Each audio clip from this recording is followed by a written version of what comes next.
Chapter 219. Sharp horns, a long neck, sharp and short front claws, thick and ferocious retreating back, and scales with cold light constantly flowing through them. It looked like the reincarnation of a Tyrannosaurus Rex. It stepped out of the thick smoke and flames and stared at Lancelot, who was flying in the air. That's Tyrannosaurus Rex? On the other side of the street, Karen was surprised to see her enemy turn into this monster in the blink of an eye. No. It's not Tyrannosaurus Rex. Get out of the way, Karen!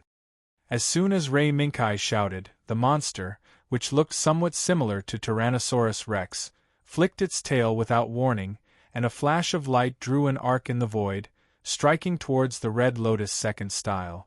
Karen had no time to respond to Ray Minkai's reminder.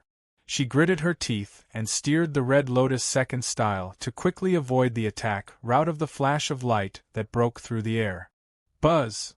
With this dodge, Karen saw that a large part of the wall and even the pillars of the building that was originally blocking the Red Lotus second style were cut off as the flash swept past. These cut-off parts did not roll to the ground, nor did they collapse on the spot. Instead, they strangely disappeared before Karen's eyes. This is... The dodging movements of the second style of the Red Lotus were smooth and coherent. After discovering the strangeness of the flash, Karen did not dare to look away for even a moment. She stared at the movement trajectory of the flash all the time. It was not until it disappeared into the void that Karen secretly breathed a sigh of relief. It's too strange. Whether it was the appearance of the Tyrannosaurus Rex monster or the flash of light, such a rapid change made Karen somewhat uncomfortable. But Ray Minkai, on the other hand, was not surprised by the appearance of the Tyrannosaurus Rex. Because, from the beginning, he had foreseen that there would be a situation similar to the changes that occurred in the previous Kyushu campaign. State Zero, is it them? The ones from the previous Kyushu campaign? Lancelot relied on his flying wing system to perform high-speed maneuvers back and forth in midair, circling around the monster, and probing attacks while asking. That's right. But it was a little strange. This isn't Asmodai. The white cat, Type 0, was squatting at the side of the cockpit, staring at the T-Rex on the screen. Well, it's not Asmodai. This doesn't feel right. Moreover, the abyssal level detected by the personal terminal is also strange. Ray Minkai quickly glanced at the numbers displayed on the personal terminal on the right side of the driver's seat and shook his head. This was the first time he had encountered such a strange thing. If Mimi and the other senior inspectors were here, they would have been able to discern the true meaning of the situation. However, the current Ray Minkai was just a rookie patrol officer. Maybe it's a new breed. White Cat, on the other hand, was rather optimistic. It chuckled and jumped to the front of the driver's seat. Then, it turned around and looked at Ray Minkai. Do you still remember that night match? Night match! Ray Minkai was slightly taken aback, but it did not affect Lancelot's movements. While the White Cat, Type 0, and Ray Minkai were talking, Lancelot swooped down from midair. In the meantime, it raised the Vari's rifle in its hand and fired continuously at the sharp and small head of the T-Rex. However, Lancelot's shots did not hit the small head of the T-Rex. Instead, it was nimbly dodged. It's actually so nimble? Ray Minkai was surprised. He immediately pulled Lancelot up and accelerated it to fly higher in the sky. Because what followed was the beam of light that burst out from the half-opened mouth of the Tyrannosaurus. Buzz! In the blink of an eye, the entire romantic city was illuminated by the beam of light that burst out. Beam cannon? Hey, isn't this against the rules? How could such a thing appear in this world? Among Lancelot, who had already pulled away, Ray Minkai's eyelids twitched wildly as he looked at the T-Rex that slowly closed its huge mouth. At this moment, Ray Minkai also saw the silver color under the Tyrannosaurus' feet. It was very eye-catching outside the ferocious scales of the Tyrannosaurus, but it was soon devoured by the ferocious scales. That is? The body of Langlon West Country? Ray Minkai frowned and found that things seemed to be a little out of his expectations. Kai. Concentrate. It's just a little bug. Just treat it as a new breed. White Cat, Type 0 growled and raised its paw to slap on the driver's seat, interrupting Ray Minkai's thoughts. Lei Minkai was stunned for a moment before he nodded. That's right. It's just a new breed. Karen, you attack the lower body of the T-Rex. I'll be responsible for the upper body. Together, we'll lure it out of the city. Understood. After receiving Lei Minkai's notification, Karen, who was quickly making a detour between the buildings with the second style of the Red Lotus, quickly gave a reply.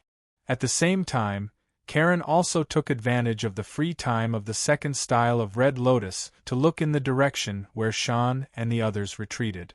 Fortunately, nothing worse than the situation in front of her had happened. Sure enough, there's only one monster. Karen's gaze changed, and she gritted her teeth and cursed. Roar. The appearance of the T-Rex not only made Ray Minkai and Karen feel a little troublesome, but it also stimulated the fragile nerves of the people who fled like a flock of frightened sheep because of the attack and rumors. A huge body, ferocious claws, and a huge mouth that spat out beams of light. These scenes that would only appear in nightmares appeared in front of everyone at this moment, and it wantonly trampled on this romantic city that all the people were proud of. Monster! Run! Ah! The situation was already chaotic enough, but after the appearance of the T-Rex, it slipped into an abyss. No matter how many troops Zeon sent out to maintain stability, they were unable to make these panicking citizens regain even a shred of rationality. Monster! General Zeon himself also stared blankly at the T-Rex, who was trying their best to lure it away from the city under the joint efforts of Lancelot and the second style of Red Lotus. Are you surprised, General Zeon? Zero, who was standing next to him, shook her head slightly. Speaking of which, the monster that appeared in Kyushu is many times bigger than this T-Rex. Kyushu? As soon as Zeon heard the term Kyushu, he immediately calmed down. Yes. According to the information he obtained and the information given by Zero, the monster that was wreaking havoc in the capital was indeed nothing compared to the one in Kyushu. So, General Zero, can we enter the next stage? Zero chuckled and looked at Zeon's face that had become calm again through the mask. Isn't this the moment General Zeon has been waiting for? What? At this time, do you still need us to remind you? No. There is no need. Leave the rest of the matter to me. General Zero. Jean took a deep look at Lancelot, who was fighting with the Tyrannosaurus, and then decisively turned around and left with his men. Da-da-da-da-da. The sound of beans exploding continuously rang out in the sky. This was the weapon that Lancelot borrowed from a checkpoint set up on a street below when the Red Lotus second style attracted the attention of the Tyrannosaurus. Lancelot's Vari's rifle was indeed powerful, but it was not enough to attract aggro.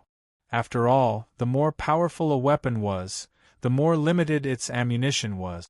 Therefore, Ray Minkai decided to use the Vari's rifle as little as possible before luring the T-Rex to the outskirts of the city.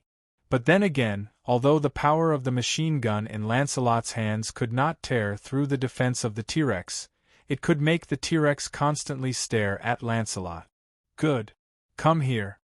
Lancelot hovered in the air while holding the machine gun in his hand and aimed at the T-Rex's eyes and mouth to shoot.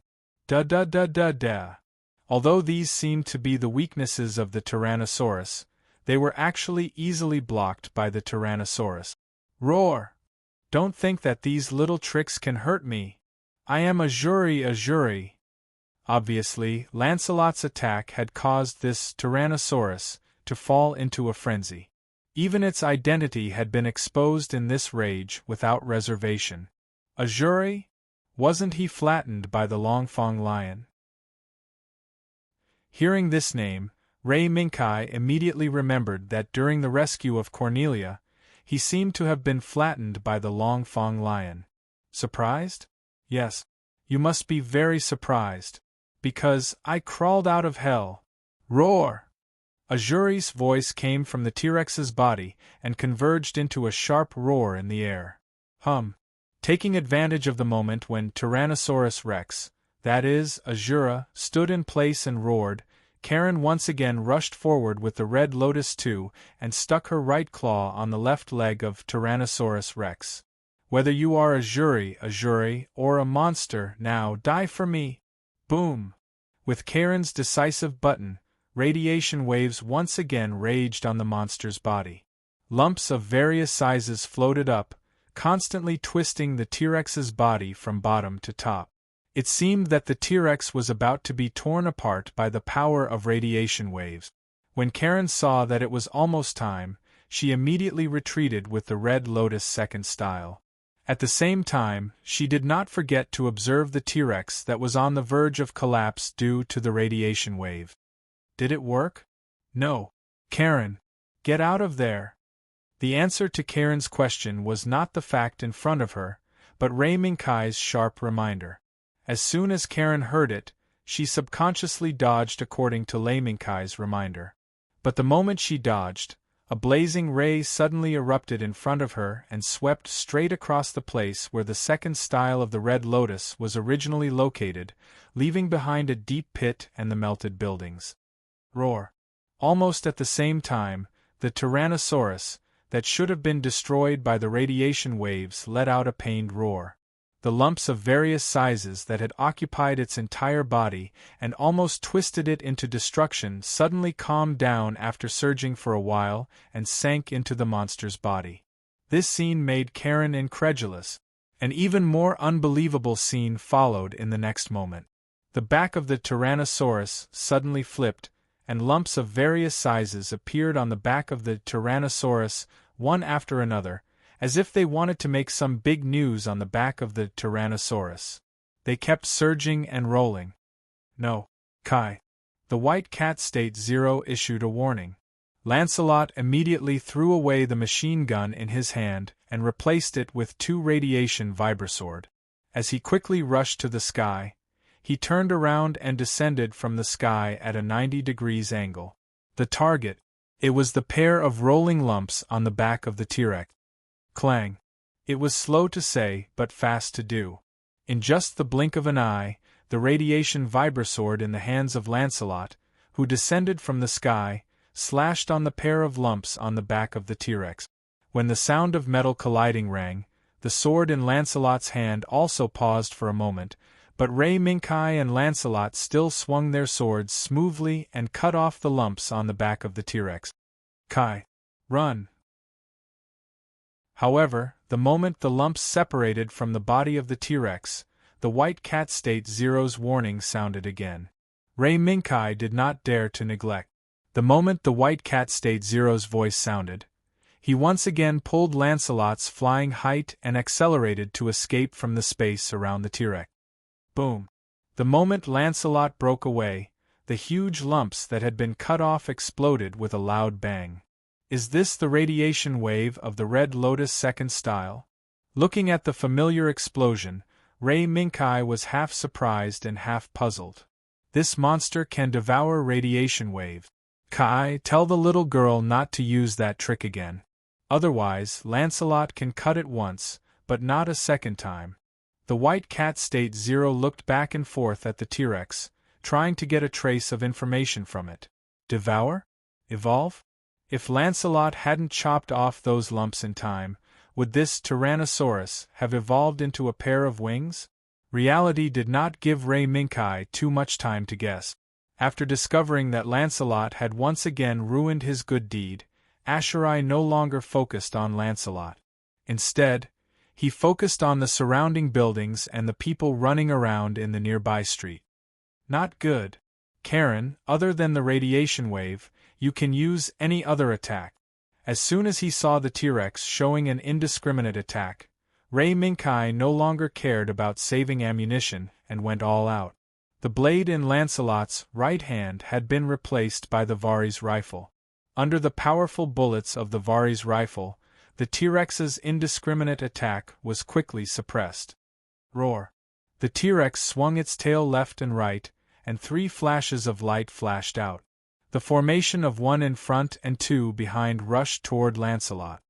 Be careful, Lancelot. Don't take that attack head-on. As soon as Charon's reminder sounded, Lancelot, who had deployed the radiation shield, was already facing the 3 flashes of light. Beep beep beep beep beep. In just a blink of an eye, Lancelot's own energy had entered a state of alarm, and an incomparably dazzling bright red light filled the cockpit at this moment. What's going on? How can Lancelot's energy drop so fast? Dimensional attack? How is that possible?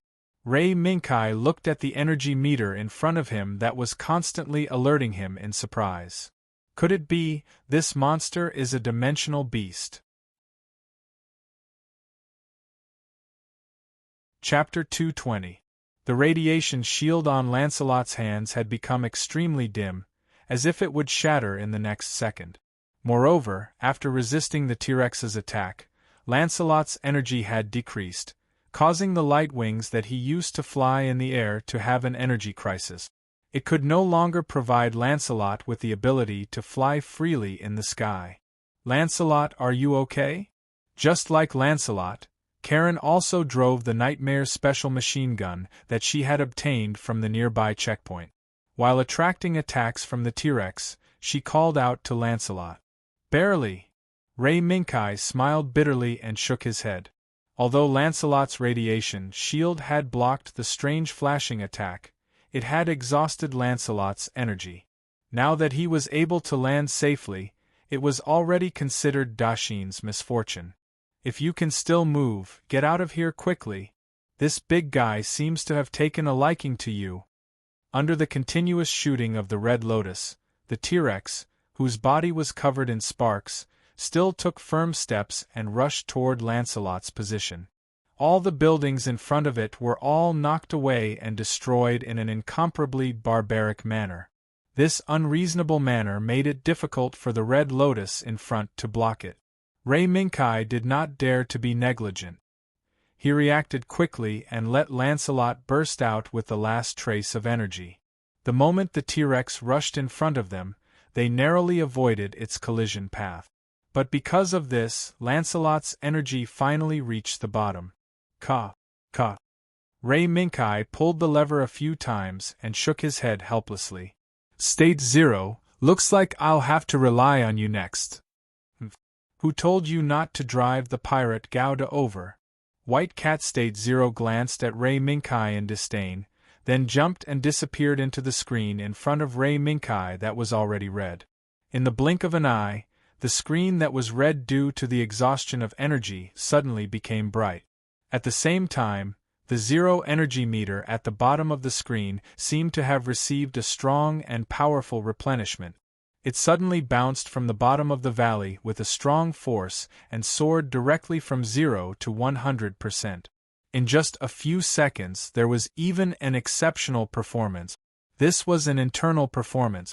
On the outside, since the moment the White Cat State 0 integrated into Lancelot's system, the circuits that converged from Lancelot's body to his brain emitted a burst of dim light.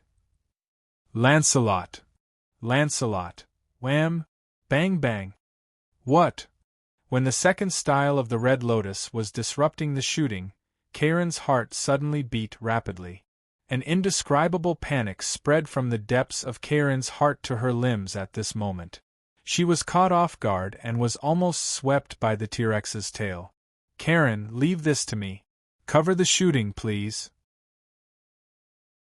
Immediately afterward, before Charon could figure out the source of the panic, a stream of light suddenly rushed out from behind the second style of the Red Lotus, followed by Ray Minkai's voice.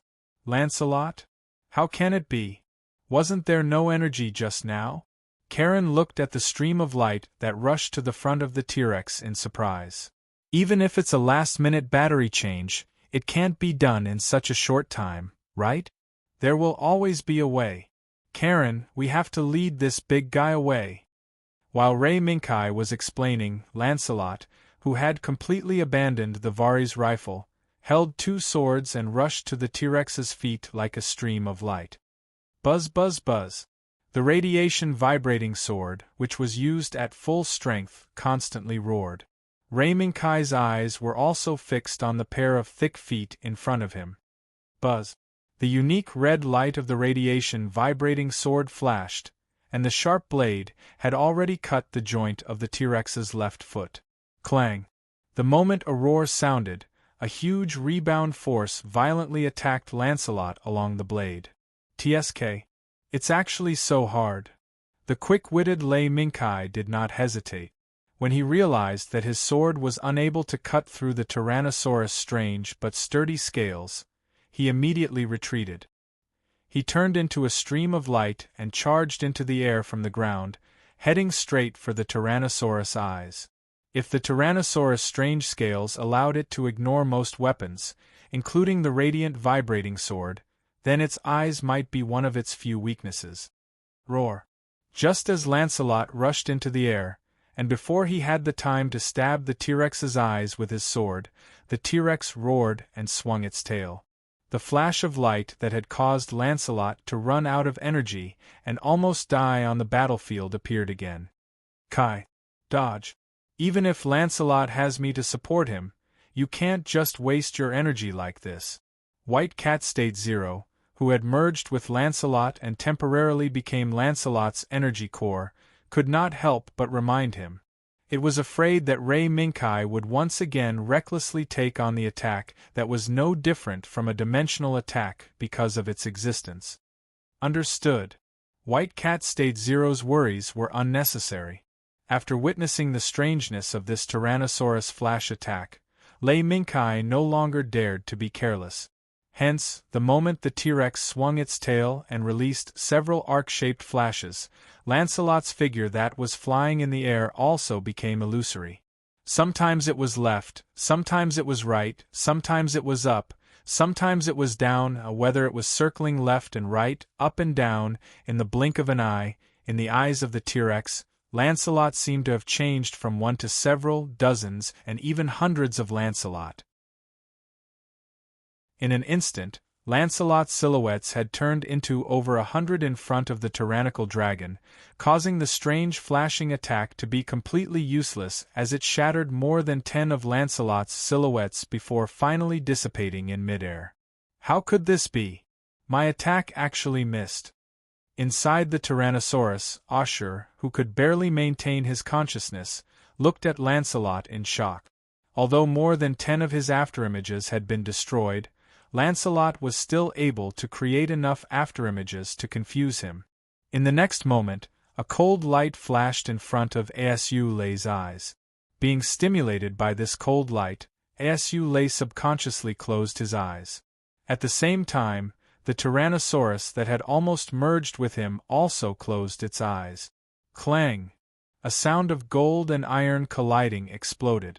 Ashuri suddenly felt a burning pain between his eyelids. Outrageous! With the rise of a nameless fire, Ashuri's eyes were blood red, and a bright red burst out from his throat. At the same time, the T-Rex's huge mouth lit up with that fatal light again. Kai! Get out of the way! White Cat State Zero's reminder sounded again. Mecha pulled with his right hand, and Lancelot quickly descended from the sky full of afterimages. In the blink of an eye, he turned from the front of the T-Rex to the back. Boom! At this moment, before Lancelot could come to a complete stop, a terrifying aura swept across the sky along with the light from the Tyrannosaurus mouth. The terrifying colonization beam shot out from the Tyrannosaurus mouth in an instant and swept across the sky, sweeping away all of Lancelot's afterimages in the air. Do you really think you're Godzilla? Once again witnessing the terrifying scene of the T-Rex's explosive light beam, Mecha secretly scolded. Boom! Suddenly, a strong gust of wind came from Lancelot's front left without any warning. Alarmed, Mecha subconsciously made Lancelot fly into the air once more, narrowly brushing past the sound of the wind that suddenly assaulted them. At this moment, under Lancelot's feet, the once beautiful buildings were swept away by the T-Rex's tail in the blink of an eye, and all of them turned into ruins. How dare you destroy our world? I'll never forgive you. In the billowing smoke, the figure of the Red Lotus Two Styles suddenly broke through the smoke and dust, and stuck the T-Rex's right foot with the T-Rex's hand that was mixed with an unknown amount of explosives. Beep beep. Charge, release. Activation, Two Styles of the Red Lotus. The instant he retreated, the cluster grenade, which was mixed with an unknown method, exploded violently, engulfing the T-Rex's right leg. Roar! In the explosion, the T-Rex that wreaked havoc in the city of romance let out a painful cry. Did it work?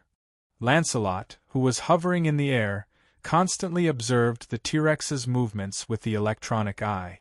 No. Kai. Now. Compared to Lancelot's electronic eye, the White Cat State Zero trusted its intuition more. The moment it noticed the T-Rex's abnormality, it immediately issued a reminder. Ray Minkai's gaze changed and Lancelot raised its sword again, turning into a stream of light. From top to bottom, it pierced the T-Rex's huge eyes. Whoosh! Cha! The buzzing sound of the blade breaking through the air was still vibrating, and the radiation-vibrating sword in Lancelot's hand pierced the T-Rex's left eye without any hindrance. Roar! It's so painful! The T-Rex and Azura let out a roar together. Lancelot's figure swayed, and in the blink of an eye, he turned around from the left side of the T-Rex's face to the right side. The remaining radiation-vibrating sword in his hand followed his predecessor's footsteps, and fiercely pierced the T-Rex's remaining huge, intact eye. Both eyes were blinded. Darkness. Severe pain. At this moment it became the T-Rex. It became the deepest pain of Azura. Roar! The painful roar tore through the sky. The two radiation-vibrating swords that were pierced through its eyes flowed like a fountain of blood, making the already ferocious monster even more terrifying. Buzz. The light lit up again. Ray Minkai frowned, and immediately drove Lancelot away from the front of the monster that had gone berserk because of the pain. Boom. The instant Lancelot left, the Tyrannosaurus Rex's mouth once again erupted with that fatal beam of light, breaking through the void and sweeping straight towards the sky. Then, it actually fell down, hitting the empty buildings in front of him without any difference. Gotcha! Boom! The air was trembling. The flames were roaring. The wind was roaring. In just a moment, the buildings and the surrounding buildings were all turned into nothingness under the havoc of the light beam. Roar! The Tyrannosaurus, who had lost both his eyes, seemed to have lost the ability to sense Lancelot and the Red Lotus.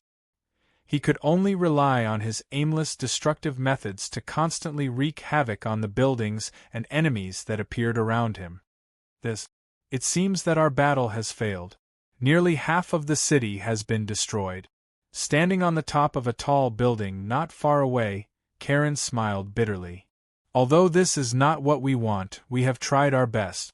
Ray Minkai shook his head, indicating that the situation was already relatively good. If they let the Tusk Lion Zero attack, I am afraid that starting from the city center to this area near the suburbs would be turned into ruins. Moreover, the monster was now a long distance away from the city center. Karen. This is the last attack. Let's go. Lancelot jumped and rushed into the sky again. Below him, the Red Lotus Two Styles followed. Ashur has failed. On the side of the city center, Xin stood on the top of a tall building, holding a telescope, looking at the monster that was getting farther and farther away, and sighed softly. Then, are we still going to support him according to the plan? Shang-Lao, who was observing in another direction, couldn't help but ask. No. We are going to save the Knight of the Round Table. Ashur will take care of himself. After Xin put down the telescope, he turned and jumped on the golden centaur Visingetorix that was parked not far behind him. Shang, let's go. Don't let our Knight of the Round Table wait too long. Yes, my lord. On the other side, Shan and the others, who had finally retreated from the city, couldn't help but look back at the huge, terrifying, and ferocious figure. Hey Sean, let's just retreat like this. Is it really okay? Yuching Shinichiro looked at the ferocious and terrifying monster and couldn't help but swallow his saliva. Otherwise? Now, our mission is to bring these two Knight of the Round Table to meet up with Akeem and the others. Sean clenched his trembling hands tightly.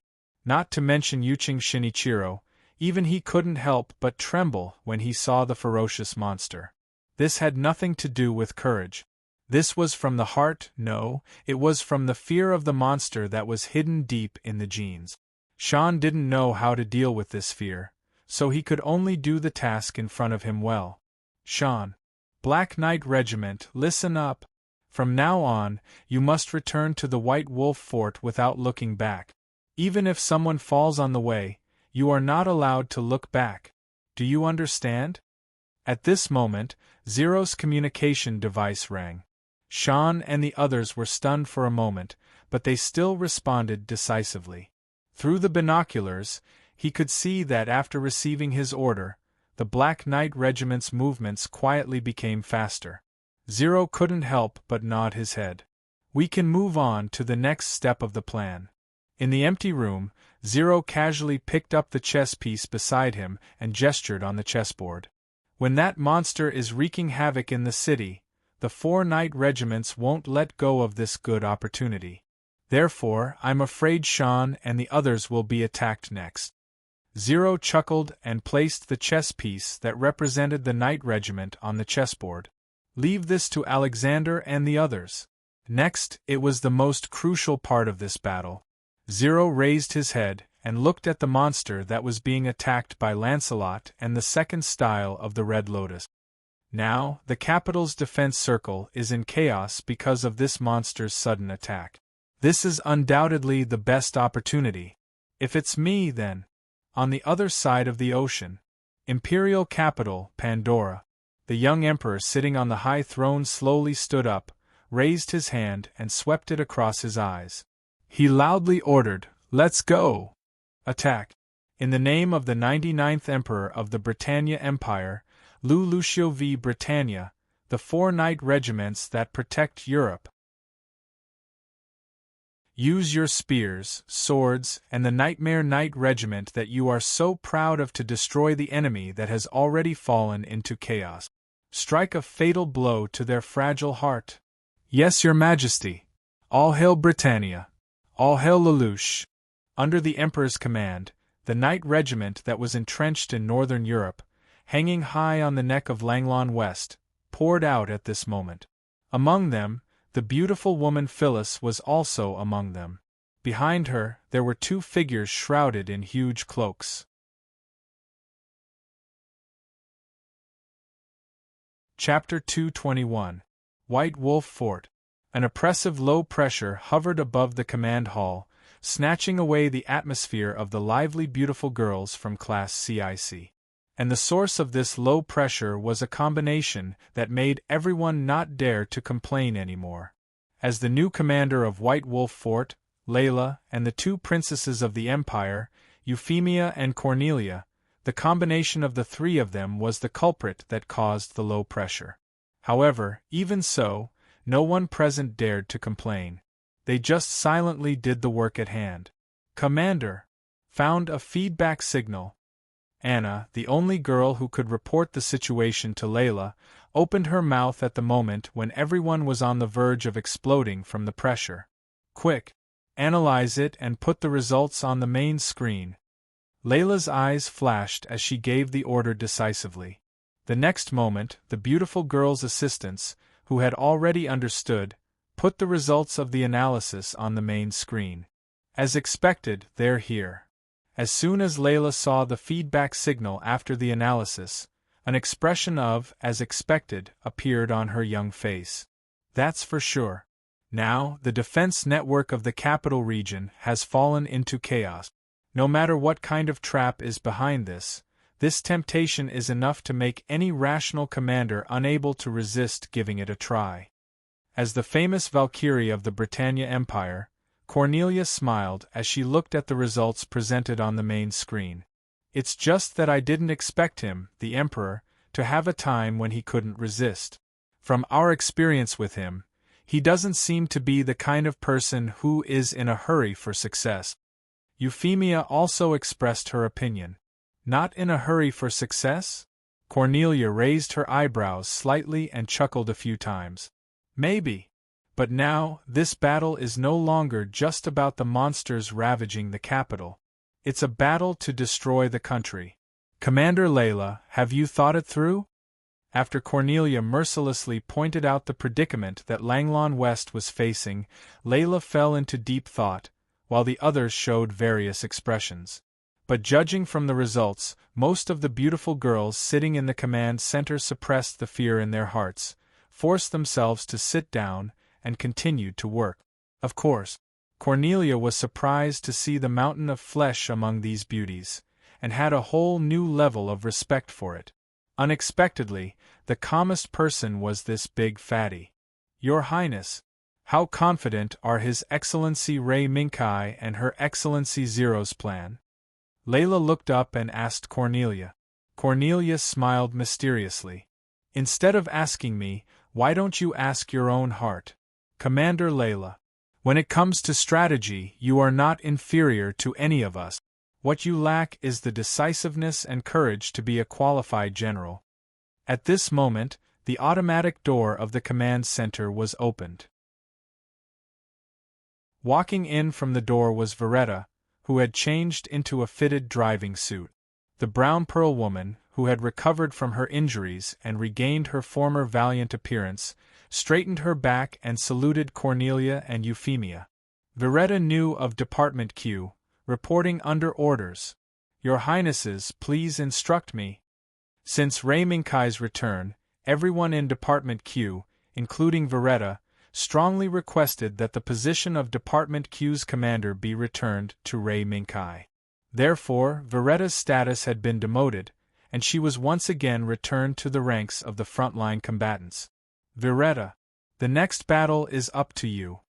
Euphemia and Cornelia exchanged glances, then stepped lightly in front of Veretta and said softly, Yes, it's my honor. According to the plan, everyone in Department Q would stay in White Wolf Fort as a reserve force until the Emperor on the other side of the ocean made his next move. Then, Department Q would follow Pirate Gao Da's action and launch a battle to announce the official return of Department Q. Veretta knew. Be alert. Not only Her Highness Euphemia, but I'll also go with you. Cornelia instructed in a deep voice and turned to look at Layla. Commander Layla, I'll leave this to you.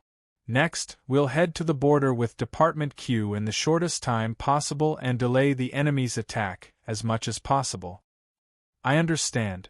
I'll get Alexander and the Black Knight squad to return as soon as possible and extend a helping hand to you as soon as possible. Layla nodded.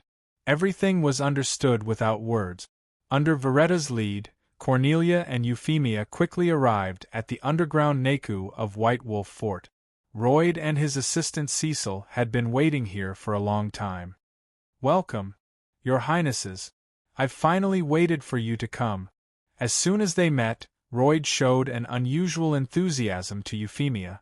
Without looking, Euphemia and Cornelia knew that the reason why Royd became so enthusiastic was because of Pirate Gauda, who was emitting a mysterious aura that Royd couldn't refuse.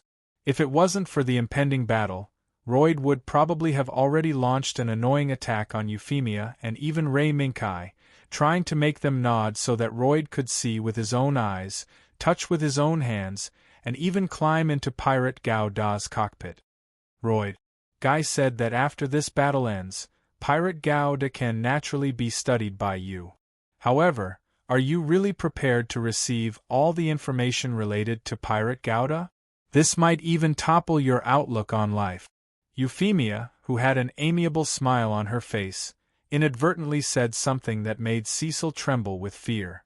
In Cecil's opinion, Pirate Gauda, who was emitting a mysterious aura, wasn't an existence that Royd and the others could come into contact with in a short period of time. However, Royd had already become extremely excited after receiving Rei Minkai's promise. Cecil knew that his worries were useless. Really? Royd was afraid that the promise he heard was false, so he hurriedly asked. It's true. This is not only Guy's promise, but also my, Euphemia Libritannia's, promise. In addition, I sincerely request you, Royd Asprind, in my own name. I hope that you can do everything you can to thoroughly study Pirate Gauda's techniques and use them to benefit the world. Euphemia slowly changed her tone and solemnly looked at Royd. Can I? Royd Asprind. Facing Her Highness the Empress, who suddenly showed a solemn expression, Royd, who was usually frivolous, couldn't help but put away his frivolous smile and nodded calmly.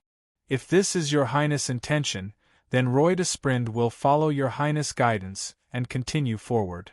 Finished speaking, Royd led Cecil, who had been caught off guard by the sudden attack, to give a deep bow to Euphemia. I'm counting on you, Royd. We'll talk about the details when we return. Euphemia's departure brought a light breeze, and also brought Euphemia's promise to Cecil's ears. Only when Pirate Gauda's thrusters roared into the sky, did Cecil slowly come back to his senses. Royd, are you serious? Serious? What's serious? When have I not been serious? In the blink of an eye, Royd withdrew his calm expression, and while laughing, he once again changed into the extremely familiar sloppy face of Cecil. This made Cecil feel helpless, but at the same time, it also made her feel a trace of relief. Royd, does Her Highness Cornelia's phone really not need to be tested? Cecil's thoughts changed, and he placed his thoughts on Cornelia's newly released body. Although using the convenience brought by the drone production line in White Wolf Fort, Royd and Cecil had already roughly produced all the bodies used by Department Q and the others in the short span of a few days. But Cornelia's new phone was a completely new body that was practically based on Lancelot's data. Under the situation where it hadn't undergone any testing, if it was directly given to Cornelia to use, it would probably cause a huge mess. No. There's no need to worry about this problem. Her Highness, who looks like a vase, but is actually smarter than anyone else, has already given a perfect plan. Looking at the sand and dust in the distance, Royd gently pushed up his glasses and revealed a mysterious smile. North of White Wolf Fort, under the leadership of the pirate Gauda, the newly released nightmare of Department Q was rapidly advancing toward the country's border. Everyone, including Cornelia and Veretta, was using this opportunity to practice and familiarize themselves with the new body they controlled in the shortest amount of time. The new body used by Veretta and the other Department Q pilots didn't deviate too much from the old body they were familiar with, so they were able to grasp it much faster. However, Cornelia encountered a problem that wasn't a problem. Harrow. Cornelia. Harrow. Cornelia. The Valkyrie, who was galloping on the battlefield, stared blankly at the ball that was rotating back and forth on the control panel on her right hand.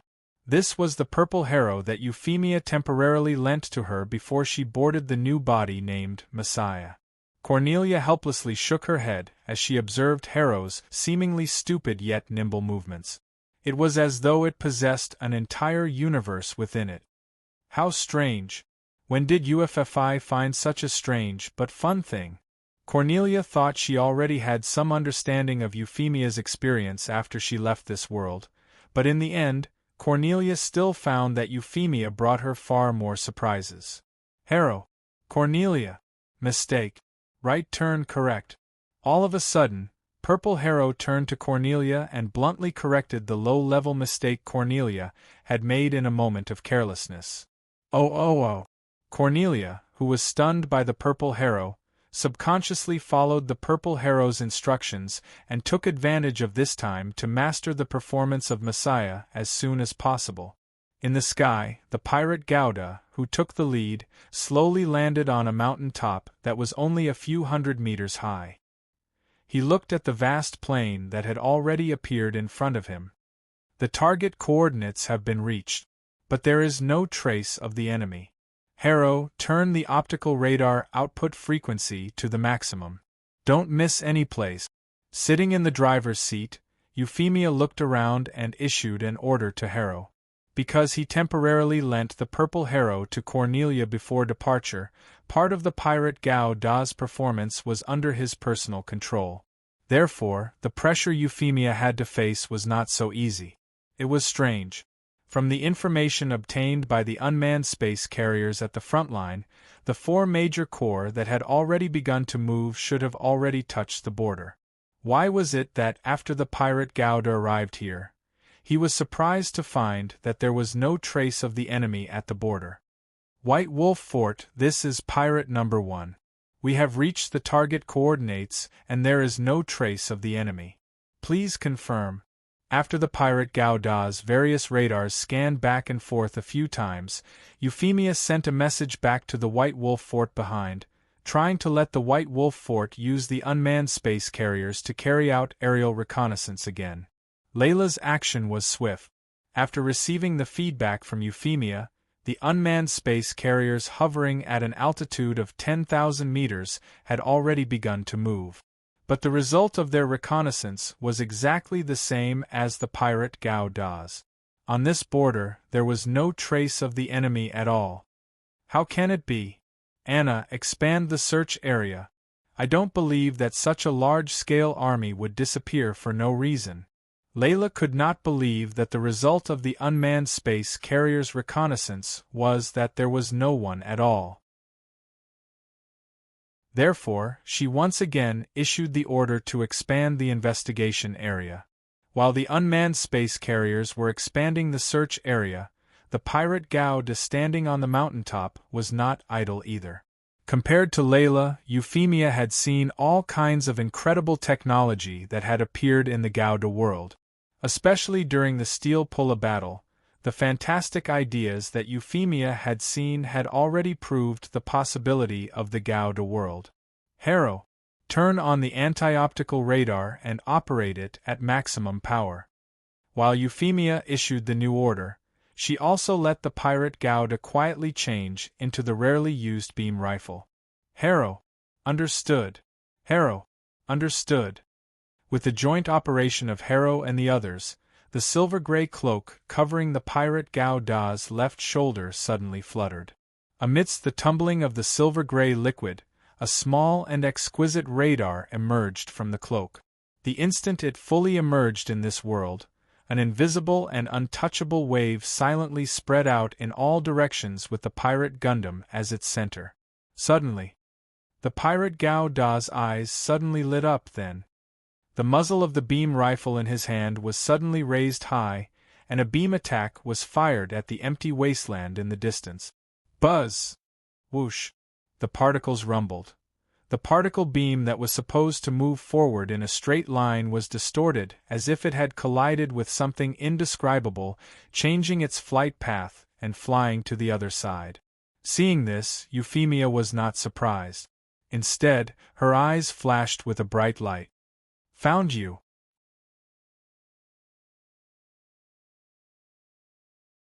Chapter 222. Kai. Your Royal Highness has reached the border. When Lancelot and the second style of the Red Lotus teamed up to lure the blind Tyrannosaurus to the edge of the capital, State Zero's voice sounded. UFFI? Is that so? It seems that our Emperor is unwilling to be left out and is about to make a move. Ray Minkai was not surprised by Euphemia's actions. Instead, he asked State Zero to help him contact Zero, who was hiding somewhere in the capital. Kai, why do you have time to contact me? Don't you care about your new friend? Zero's voice did not sound like she was affected by the battle, and she even had time to make a joke. I'm just taking a break from work. Zero, your one has started to move. I can't free myself. You should know what to do next. Ray Minkai smiled gently and told Zero the news that State Zero received.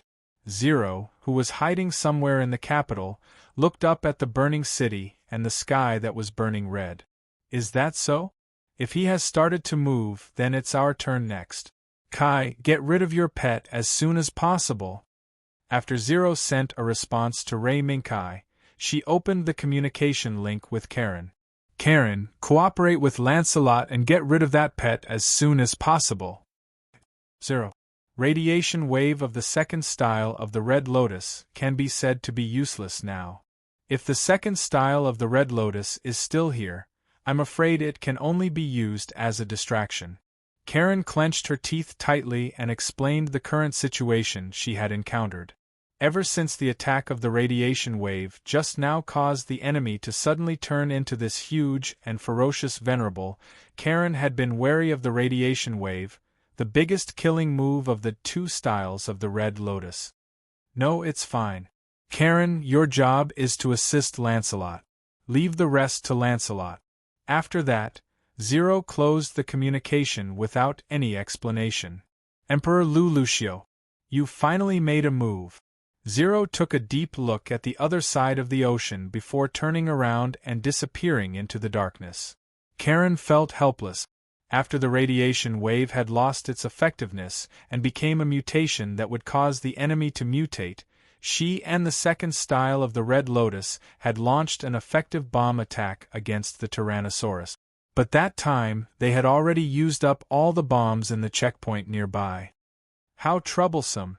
Amidst Karen's complaints, Style Fiery Lotus 2 still picked up the machine gun in his hand and kept shooting at the Tyrannosaurus' feet and abdomen. The sky was Lancelot's home ground. Compared to the second form of Red Lotus, which had its ultimate move sealed, Lancelot, who was wielding the radiant vibrating sword, was in a better situation. Especially with the assistance of the radiating light wings, Lancelot's maneuverability was raised to a whole new level.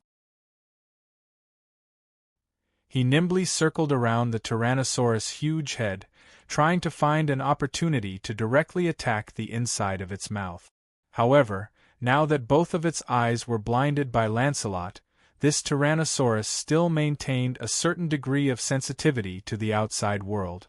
As long as Lancelot's distance was too close, this Tyrannosaurus would immediately take corresponding measures to force Lancelot away from it.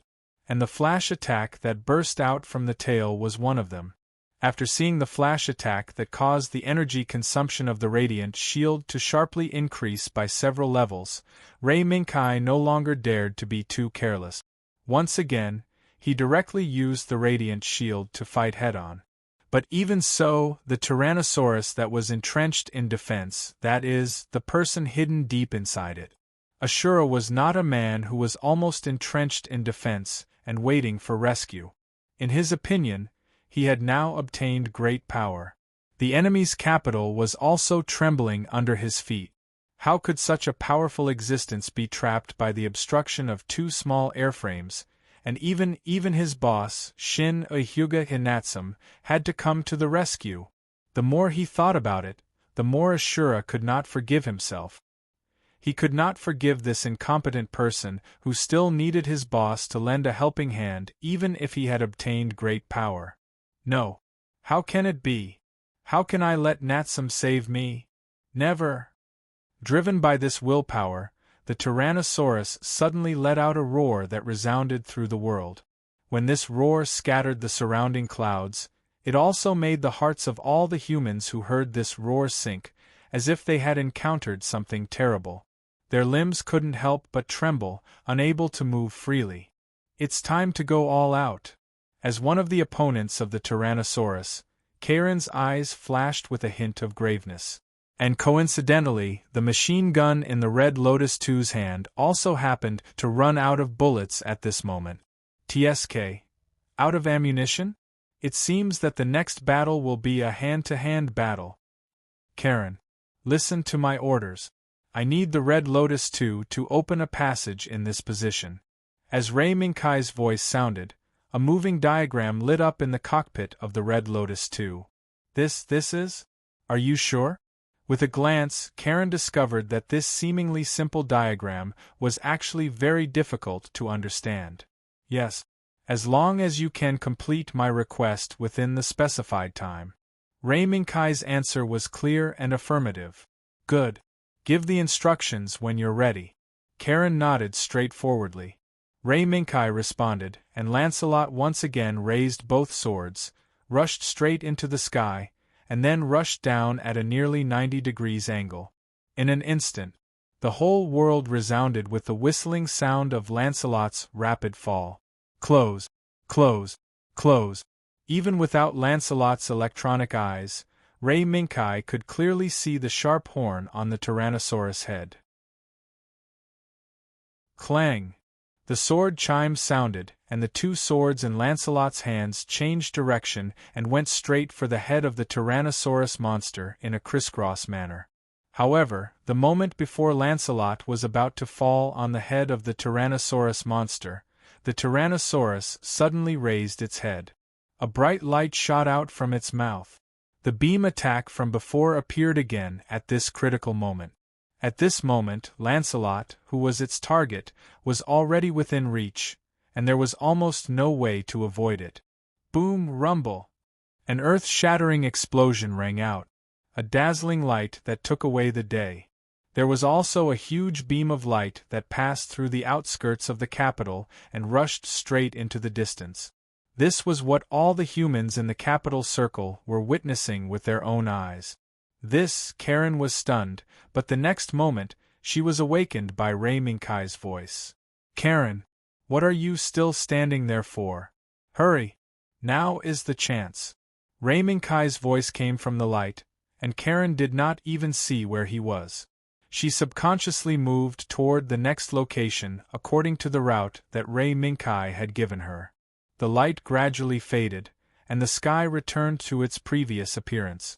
The only difference was the building that was once intact but was completely destroyed because it was on the axis of the beam of light. Swoosh!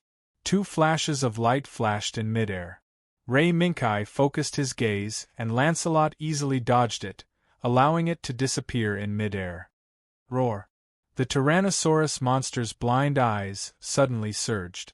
After a while, the pair of blind eyes slowly opened again, revealing a pair of perfectly intact eyeballs, as if the scene of Lancelot stabbing the sword in his hand into the eyeballs did not exist. High-speed regeneration? This is troublesome. Ray Minkai's expression turned solemn. After the enemy revealed its trump card, high-speed regeneration, Ray Minkai knew that the longer it dragged on, the more advantageous the situation would be for the enemy. State 0, have you found its weakness? Lancelot's body swayed, and he once again raised his sword to attack the Tyrannosaurus. As the sword flashed, Ray Minkai's questioning voice sounded continuously. Don't rush me. I'm looking. This is a new monster. In my memory, I've never seen such an existence. After the white cat State 0 responded with a few words, it immediately displayed the results of its calculations based on the data on the scene on the screen. Attack here. This may be the monster's center. Isn't this Karen's next target? Just nice.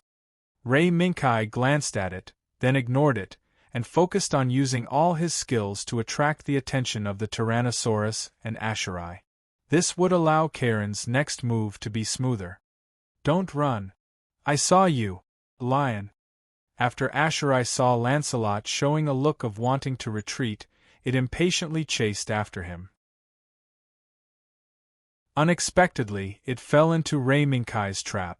Roar!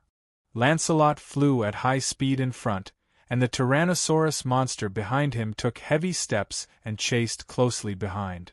At the same time, as the monster moved, small light beams and missiles rose from the fingers and back of the Tyrannosaurus monster, giving Lancelot a vivid lesson on how a rainstorm was formed. Boom! Boom! Boom! Buzz! Buzz! Buzz! The light beams were like rain, and the missiles were like a forest. As Lancelot moved rapidly, no matter where it went, the light beams and missiles would always be able to catch up with it in the first moment and sprinkle a rain of bullets on its head. The radiance of the radiation shield was still gorgeous, but this was not the way. Even if Lancelot's radiation shield could protect Lancelot from the aftermath of the explosion caused by the rain of bullets, it would not be able to take any damage. However, this 1 in 10,000 or 1 in 1,000 hit rate made Ray Minkai unable to relax. Whoosh! Lancelot suddenly made a sharp turn in midair, and at the moment when the Tyrannosaurus monster turned to the right, Lancelot actually stopped abruptly, and turned to the opposite direction in a flash. Taking advantage of the time when the Tyrannosaurus monster, which was Asherai, had yet to react, he completely escaped from the rain of bullets. Now, Karen! At the moment when Lancelot escaped from the rain of bullets, he suddenly shouted. A huge explosion also sounded at the moment when Rei Minkai's voice fell. With the speed of lightning, it sounded from under the Tyrannosaurus monster's feet. An incomparably powerful energy that was enough to completely engulf the surrounding buildings became the main character at this moment, and with the Tyrannosaurus monster as the center, it completely engulfed the land that radiated out for 500 meters.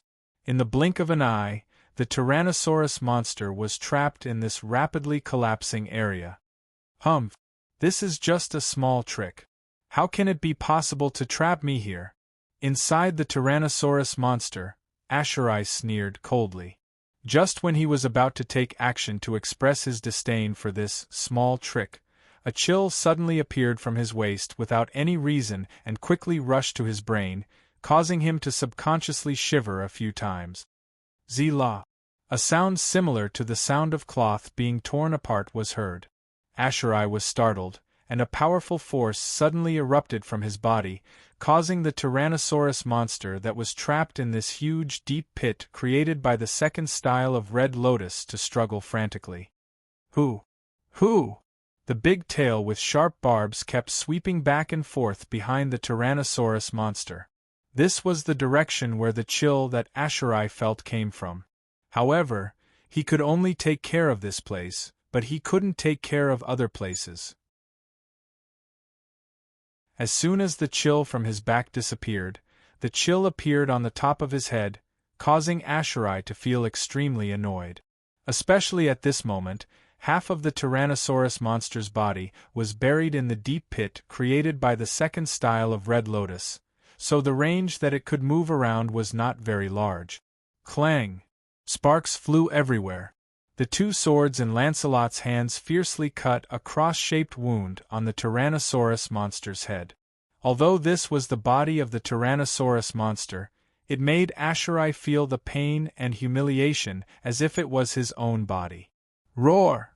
Preposterous! The Tyrannosaurus monster let out a roar, and Asherai's angry curses were mixed in with this roar. Boom! Suddenly, a powerful force burst out from the Tyrannosaurus monster's body, blowing everything around it up like a storm. Lancelot, who was caught off guard, almost couldn't stabilize his body in time and fell powerlessly in the sudden force that appeared. Ka! Ka! Ka! A series of crisp sounds exploded, and this was the shocking scene that happened in front of Rei Minkai's eyes. Changed shape. This huge monster was actually able to transform after half of its body was sunk deep into the ground. Such a change was unexpected by Rei Minkai. However, Rei Minkai and State Zero reacted quickly. Since the enemy had changed shape, then they should do it too. Roar! A lion's roar sounded, and Lancelot, who was soaring in the sky, was also wrapped in a white light. The white light flashed. A figure that was bigger than Lancelot and exuded a pure white aura descended from the sky, waving a pair of steel claws that were shining with a deadly light. A golden light flashed, and the white figure landed. Along with the white figure, the Tyrannosaurus monster's left hand also landed.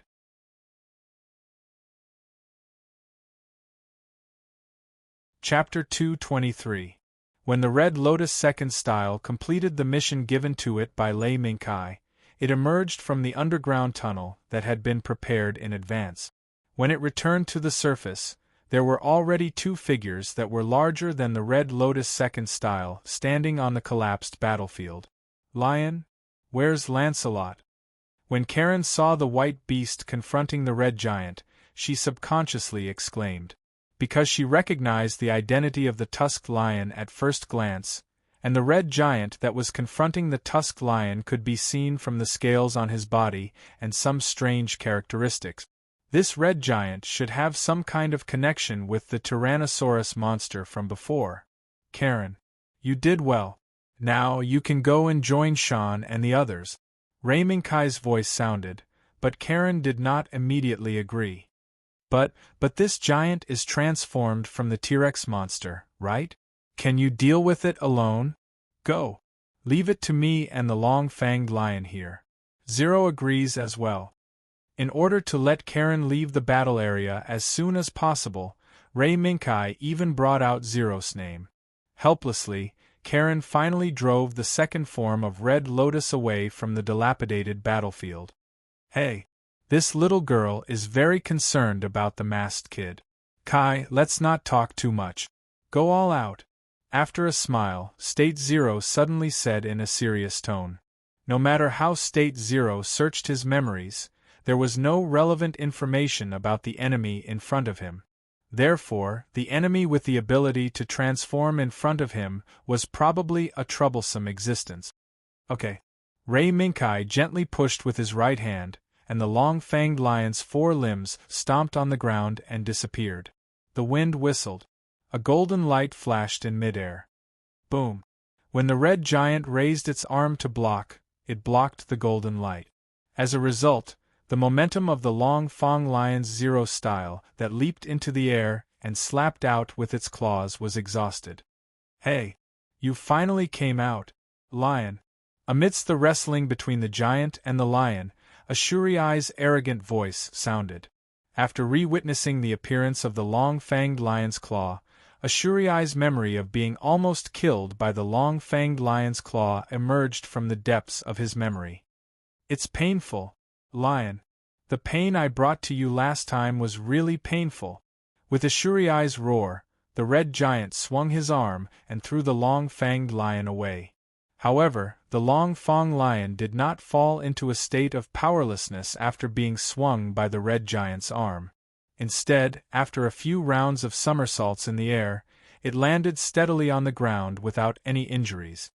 Very strong. Very strong. Lion! The red giant abruptly lifted its foot, and a cloud of dust rose into the air. It was actually able to easily pull itself out of the pit that was already half buried in the ground. As the long-fanged lion's claw, the long-fanged lion's claw, the long-fanged lion. The long-fanged lion's claw, the long-fanged lion's, the claw giant. In terms of body size, of 30 meters. Even though Lei Minkai hadn't carefully observed the Tyrannosaurus monster's height before, this red giant that was transformed from the Tyrannosaurus monster was actually 30 meters tall. Not to mention the long-fanged lion, even the pirate Gauda did not have such a height. Power. This is my power. In order to take revenge on you, lion, I got this power. And it is called Lock. The moment the red giant stood up, Su Lei recited the name of the red giant in a poetic tone. Lock? State Zero, have you heard of it? Ray Minkai was unfamiliar with this name. Whether it was the Gauda series, other mech series, or even the Supreme Robot series, there had never been such a name. No. I don't remember seeing this red giant or hearing this name. I'm afraid that the power of this red giant is not weaker than Asmodai. I feel the same. Ray Minkai deeply agreed with State Zero's words. But reality did not let them sit down to discuss the reason for the red giant's appearance. Buzz. Dong. Dong. Suddenly, a beam of light burst out from the red giant's chest, densely covering the long-fanged lion's face. At the same time, missiles with a diameter of 300 centimeters were launched from the launch hatches on the back of the red giant. While drawing a white trajectory in the air, the missiles roared and sealed off the front, back, left, and right of the tusked lion Zero. State Zero. Without looking back, just by listening to the deafening roar, Ray Minkai already knew that this wave of attack was coming fiercely. If he did not show his true ability, the long-fanged lion would not be able to protect himself under such an attack. Roar. The long-fanged lion roared, and a light started from the head of the long-fanged lion. In the blink of an eye, it enveloped the long-fanged lion. Run. Long-fanged lion. Ray Minkai pushed with both hands, and the movement of the long-fanged lion suddenly stagnated. At this moment, the chaotic and dense beams of light had sealed the long-fanged lion's front, back, left, and right. The sky above the long-fanged lion's head was also occupied by the missiles. As long as the clock hand moved forward 1 or 2 times, the overwhelming number of missiles would inevitably drown the long-fanged lion. However, at this moment, the stagnant long-fanged lion seemed to have learned how to teleport, and suddenly disappeared from the spot. When it reappeared, it had already rushed out of the area sealed by the beams of light and missiles. Boom! Boom! Boom! It was slow to say, but it was fast to do. The long-fanged lion, who was bound to be seriously injured, teleported to another place in an incredible way, thus avoiding this wave of fierce attacks. Good. Good. Very good. The real lion has appeared. It's really you. His offensive was thwarted, but Ashuri did not feel discouraged. Instead, his fighting spirit and madness became more and more intense, and he became more and more immersed in it. That's it. Lion! The red giant, which was the huge human figure called Rochester by Ashuri, raised his hands, and a beam of light burst out from his fingers, outlining a huge net in midair, and covered the long-fanged lion. However, the long-fanged lion, whose whole body was still shrouded in the white light, easily jumped out from under the huge net. In the next moment, the twin-fang lion Zero landed on top of the collapsed building. As the white light faded, it had already changed into a set of blue equipment, carrying a pair of plasma engines that could give the twin-fang lion Zero surging power. A blue lion! Ashuri's exclamation sounded. The red giant Rochester's face squirmed, and revealed a beam cannon hidden deep in his mouth. Suddenly, a huge beam of light suddenly burst out, and shot straight at the long-fanged lion. However, this amazing and powerful beam cannon did not catch up with the long-fanged lion. No, it should be said that it could not catch up with the long-fanged lion's footstep. The long-fanged lion, who had already changed into a high-speed armor, was not an existence that a slow body could compare to. Although the long-fanged lion, who burst out with its excellent maneuverability, could not be said to be the most outstanding existence, it was still one of the fastest bodies. Therefore, this extremely powerful mouth cannon could not hit the long-fanged lion in the end, and it disappeared in midair in vain. Bang! A loud and clear sound of metal clashing rang out. The red giant Rochester staggered a few steps forward. Ashuri looked back, but could only see the afterimage left by the long-fanged lion. It turned out that the red giant staggered a few steps just now was caused by the long-fanged lion's high-speed collision. It's just a collision and it has such power? Ashuri, who had merged with the red giant Rochester, was surprised to see several cracks on his shoulder. It was just a simple collision, but it had already broken the red giant Rochester's tough scales. If it had directly used its sharp claws, wouldn't it have been able to smash Rochester's scales? Is it the ability of the new armor? Although Ashuri hated the existence of the long-toothed lion Style Zero, this was also the first time that Ashuri stood firmly on the battlefield and came into contact with the power of the long-toothed lion Style Zero at a close distance. Roar! With a roar, the wind howled. Ashuri was shocked and subconsciously controlled Lorcester to bend over. However, Ashuri had forgotten that Locke was now 30 meters tall. In his subconscious mind, he was still controlling the familiar nightmare from his memory.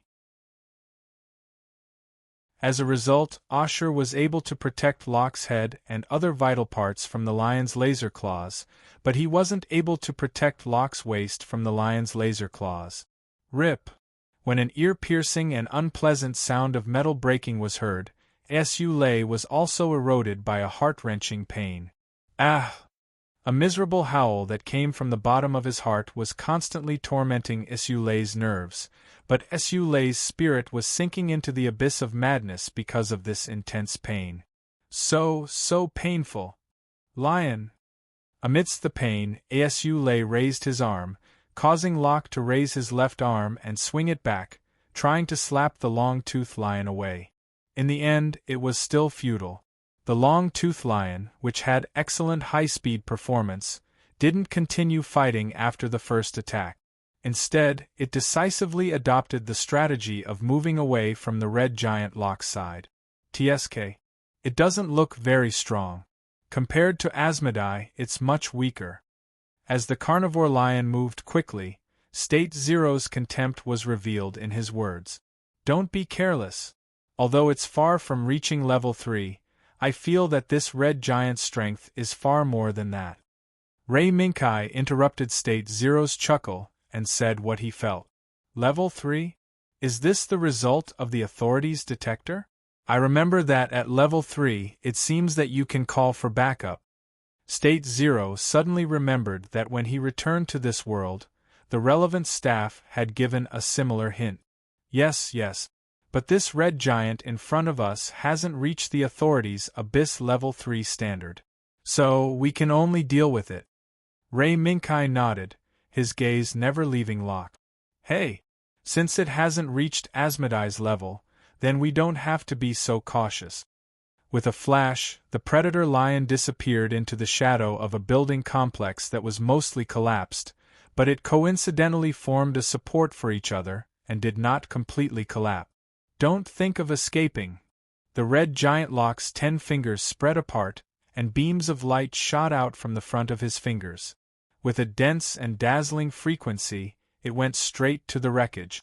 It forcefully cut the wreckage with its powerful attack power, trying to force out the long-toothed lion hiding in the wreckage. In the end, Su Lei and Locke did the right thing. The long-toothed lion hiding in the shadows was indeed forced out, but what appeared in front of Su Lei wasn't the long-toothed lion wearing azure armor, but the long-toothed lion wearing orange armor with all 7 blades on its body unsheathed. Roar! The blade emitted a cold light, and the long-toothed lion wearing ferocious armor flashed and rushed to the front of the red giant Locke. In the blink of an eye, the long-toothed lion had stabbed deeply into the red giant Locke's body. The seemingly tough and sturdy scales were actually so fragile under the Zenaida lion's blade, unable to withstand a single blow. Boom! Boom! Every time the long-toothed lion's blade stabbed into the red giant Locke's body, the red giant Locke took a step back.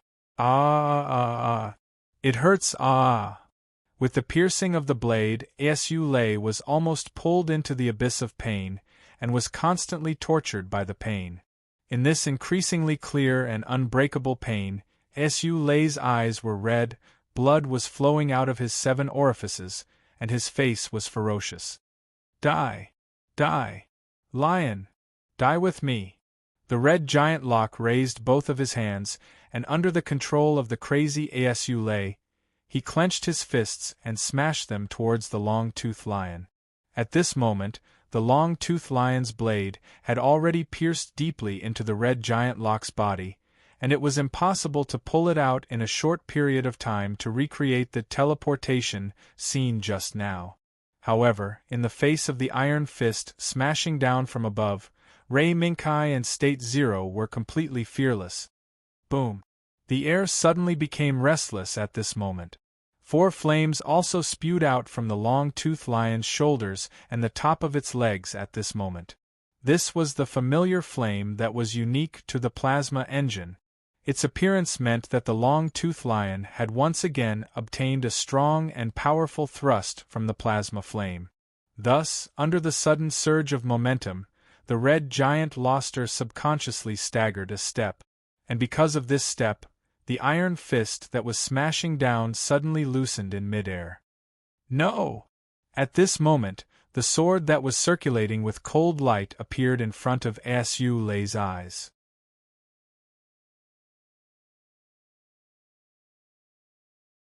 Chapter 224. Destructive Chop. This was perhaps one of the most unimpressive moves among the various forms of the original Long Fong Lion Zero.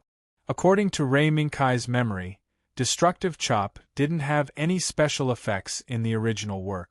It was only used in a storm, withstanding the huge wind pressure, rushing into the storm and chopping off the special weapon backpack equipped by the saber-toothed tiger. But just now, even though Lei Minkai didn't shout out the name of the ultimate move like the main character of the original work, The power that the long-fanged lion Shunida suddenly erupted with was indeed the power of the destruction slash. In just a blink of an eye, Shunida's 5 incomparably sharp blades pierced deeply into the red giant's body, beheading Asherai, who was hidden deep inside his body.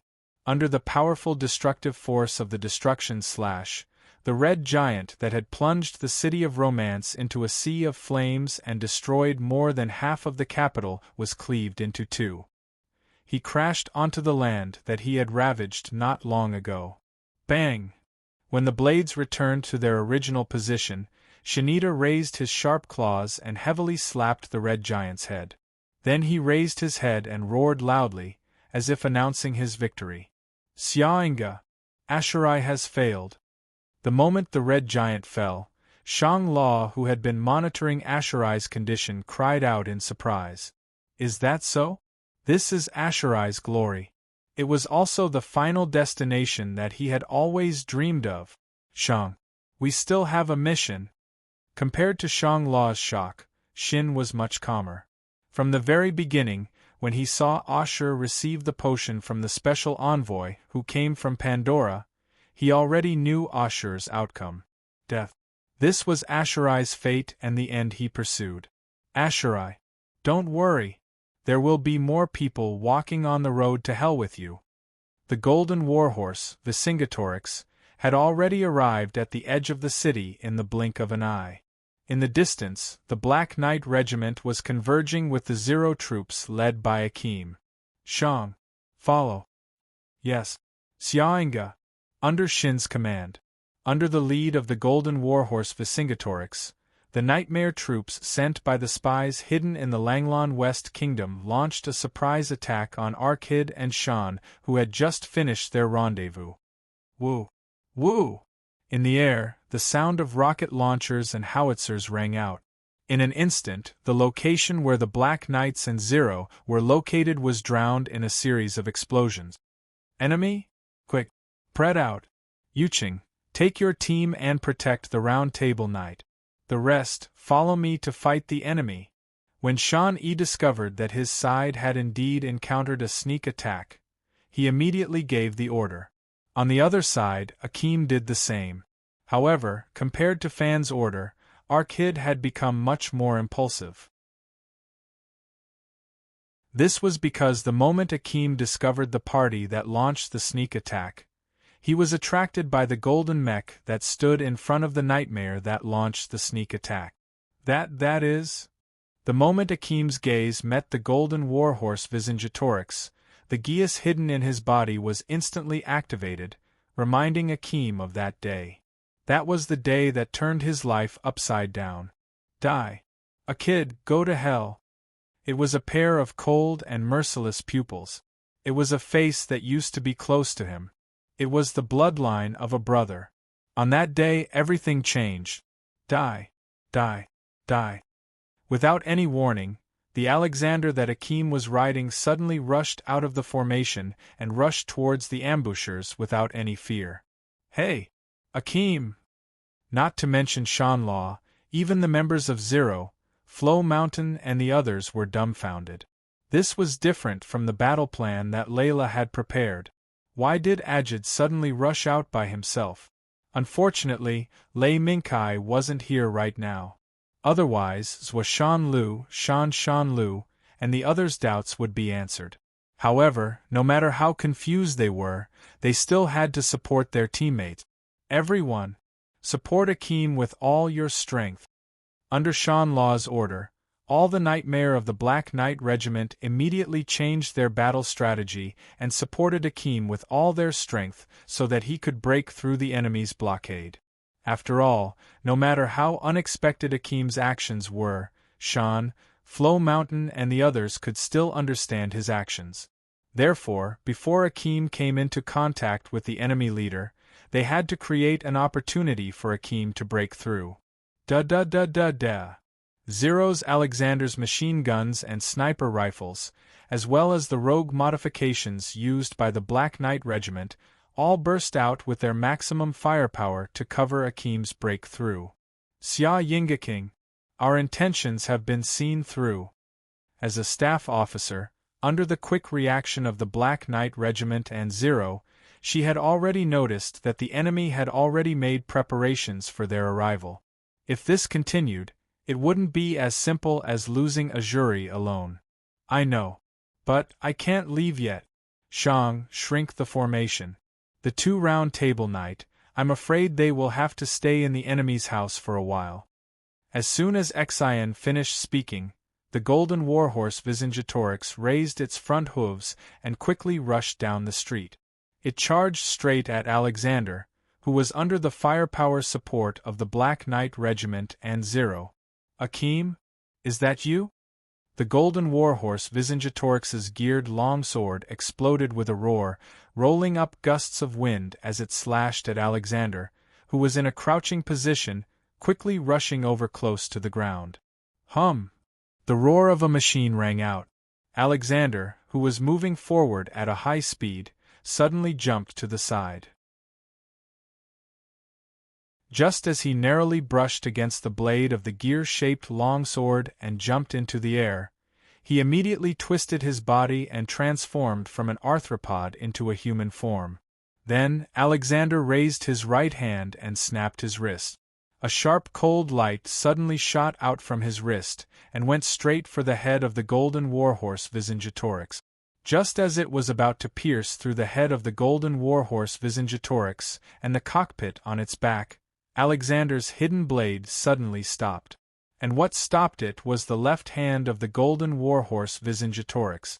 I'm really touched, Akeem. Xian's calm voice came from the communication channel. Tisk. Akeem frowned and moved his hands. Alexander raised his leg and kicked at the left hand of the golden warhorse Visingetorix, as if he wanted to break the left hand that was in the way. Xian didn't care, and let the golden warhorse Visingetorix let go of Alexander's hidden blade and took a few steps back to avoid Alexander's counterattack. Akeem, I didn't expect you to still be alive. After both sides stopped, Xian smiled slightly. Akeem didn't reply. He just stared at the golden warhorse Visingetorix on the screen. His gaze seemed to penetrate the golden warhorse Visingetorix's steel body and deeply penetrated Xian's body. Akeem's silence didn't annoy Xian. Instead, the gaze that pierced through the body and transcended time and space made Xian feel a burst of joy. It was as if a bright lamp had appeared in the path of life that he was pursuing and surprised him. Akeem, come here. Come to my side.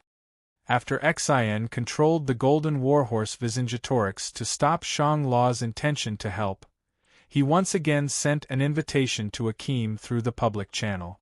At this moment, everyone present heard Xian's invitation. Fan, Sasa Flo, and the others were all stunned.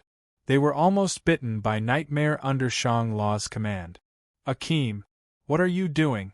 Hurry up and get rid of that strange mech. Sasa Flo shouted, and was immediately suppressed by Shang Lao's targeted attack. On Fan's side it was a bit chaotic. If Zero was here, she would probably reprimand Xian's speech. But at this moment, Fan was standing here. Due to the difference between the two sides, Fan was in a dilemma for a moment. She didn't know whether to refute Xian's flowery words or silently watch the situation change. Fortunately, Fan's hesitation was saved by someone who appeared in time. Boom! All of a sudden, the sound of wind whistled. A black shadow fell from the sky. Xian's eyes narrowed, and his hands didn't slow down at all. Under his quick reaction, the golden warhorse Visingetorix flipped its right hand and slashed upward with the strange gear blade in its hand. The black shadow that fell from the sky was suddenly cut in two. However, this wasn't the end. Behind the black shadow that had been cut in two, there was another figure. Give me your life. When a sharp female voice sounded in the communication channel, the figure that used the black shadow as cover suddenly rushed down from the sky.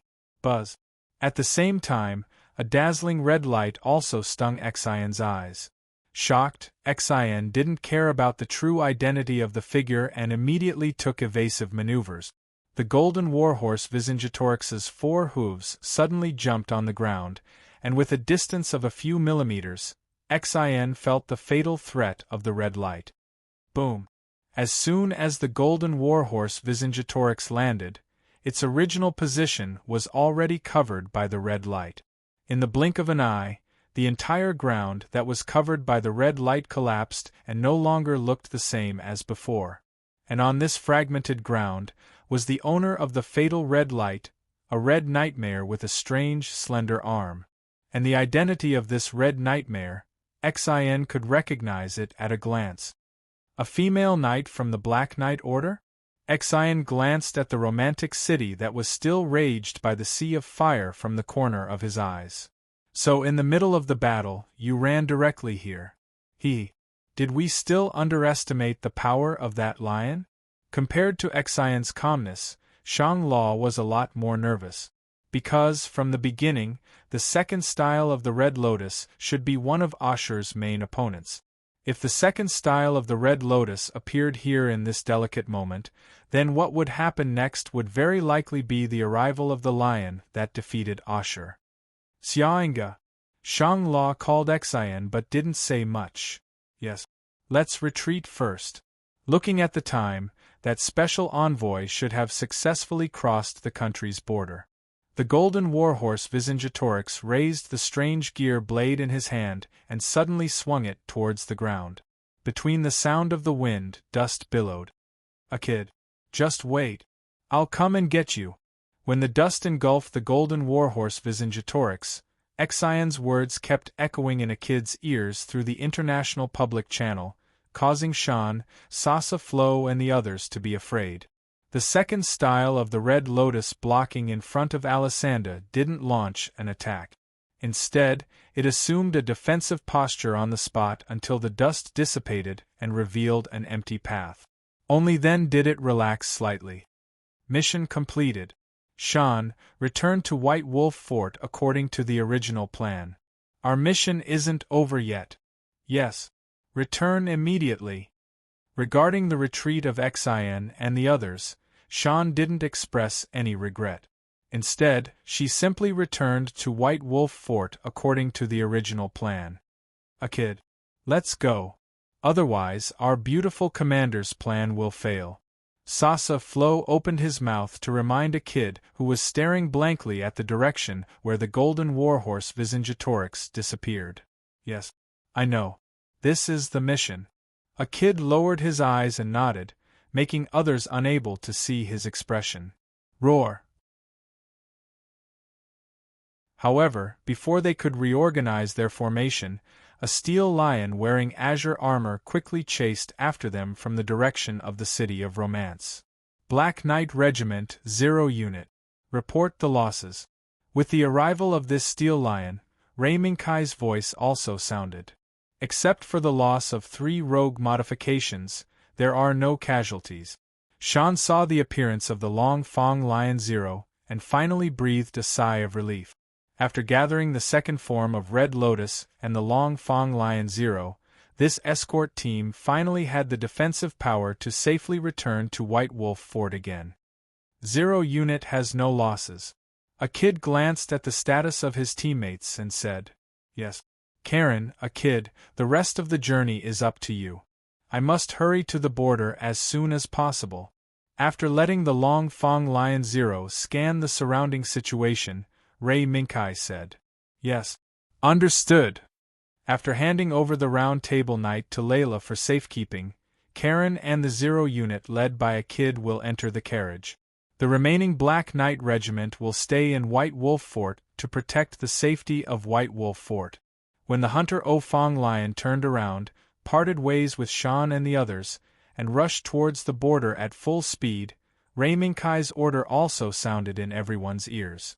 With the end of the battle at Romance City, this battle, it could be said that the war had entered the next stage.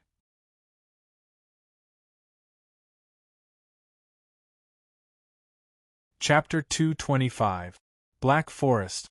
This tranquil forest was once again disrupted by the chaos and destruction brought about by the war. Since the beginning of the Britannia Empire's attack on Europe, The Black Forest had become the last line of defense in the north of the Lanchi Empire, forming the last fortress for the Lanchi Empire and its allies. At this moment, the 4 major knight regiments of Europe, which used to only launch an attack on the scale of a single knight regiment, launched a full-scale attack under the leadership of the Special Envoy who came from afar. Special Envoy. Our spies lurking in Lanlanchi have sent a message. Number 3 has failed. St. Michael Knight Regiment Commander Shin Hyuga has also led the remaining subordinates into the lurking stage to prepare for the next mission. The attendant who received the news from a special channel reported the situation respectfully to the beautiful woman standing in the middle of the bridge. Oh? The new regiment commander failed? How rare! His Majesty the Emperor actually made a mistake. Haha. It doesn't matter. Inform everyone to proceed according to the plan. The beautiful woman was a little surprised, then gave the order with a chuckle. Yes. With the departure of the attendant, the beautiful woman's gaze also fell on the big screen not far in front of her. The fierce battle from the Black Forest was playing on it. From the moment the 4 major knight regiments launched a full-scale attack, the beautiful woman had already guessed that someone would come to stop them. However, what he did not expect was that the other party had indeed come, but the mech that clearly did not come from this world just stood quietly on the peak of the mountain behind, silently watching the Black Forest that was engulfed by the flames of war that were getting more and more intense. Is he waiting for my backup plan? But the production of the marker really took a lot of effort from the doctor, and it can't be used so easily. The beautiful woman suppressed the impulse in her heart and kept convincing herself with the rarity of the marker, lest her premature use of the marker lead to the failure of the plan of Dr. Ciceri and His Majesty the Emperor. However, the plan was beautiful, but the reality was cruel. Even though the beautiful woman had the status of a special envoy and could command the 4 major knight regiments to obey her, she was still subject to some restrictions. For example, she, who was not born in this world, had no idea about the origins and operation patterns of the 4 knight regiments, and even the thought patterns and operation patterns of the 4 commanders of the 4 knight regiments. Unfortunately, among the people standing on the opposing side, there were people who were extremely familiar with the movements of these knight regiment commanders and their subordinate knight regiment. Cornelia Le Britannia. Her Royal Highness, who had fought for the Britannia Empire in the past, had given up everything and made up her mind to help her sister Euphemia. Her courage was beyond the expectations of the beautiful special envoy. The only person who was able to predict this was sitting silently on the throne, coldly watching all of this happen. Your Highness, regions A1 and B3 had been completely suppressed. The teams in those regions have already turned to the nearby regions to assist the other teams in suppressing their own regions. At the foot of the mountain where Pirate Gauda stood, Veretta sat in her own Valkyrie's cockpit and explained the current situation of the battlefield to Cornelia in detail. From the moment Ray Minkai and Zero decided on the plan, Veretta had automatically become Cornelia's advisor, giving her advice and gathering the information of the entire battlefield. Yes, I understand. Veretta, let K1 begin. Cornelia was silent for a moment, and then gave an order that surprised Veretta. K1. That is Pirate Gauda that Her Royal Highness Euphemia is piloting. But Your Highness, although Pirate Gauda's operation is part of the plan, isn't the timing a bit too early? Veretta lowered her head to look at the plan and subconsciously raised her doubts. Veretta's doubts didn't arouse Cornelia's disgust. Instead, she revealed a trace of gratification. After all, if Euphemia's dream was to be realized, then it would inevitably mean that the entire noble class of the Britannia Empire would welcome a great purge. Thus, the large and small nobles that were lying on the Empire's body would be purged, and the Empire would be rejuvenated. In this kind of situation, nobles loyal to Euphemia would inevitably be born. Apart from Ray Minkai and herself, Cornelia didn't mind picking out a few core members from Department Q that had followed Ray Minkai and herself for a long time. They would become the new nobles to supplement the empire. Veretta. Plans are dead, people are alive. I know that Pirate Gouda and Euphemia can't casually move, but in the current battle situation, you have me, and I have you. Whether it is our Department Q or the 4 knight regiments, both sides are already intertwined, and there is no difference between the two sides. Cornelia's finger swiped across the touch screen in front of her, and an order was issued for the other teams to move at high speed and provide firepower support for the other 2 teams. Moreover, our Department Q has been in a disadvantageous position since the beginning.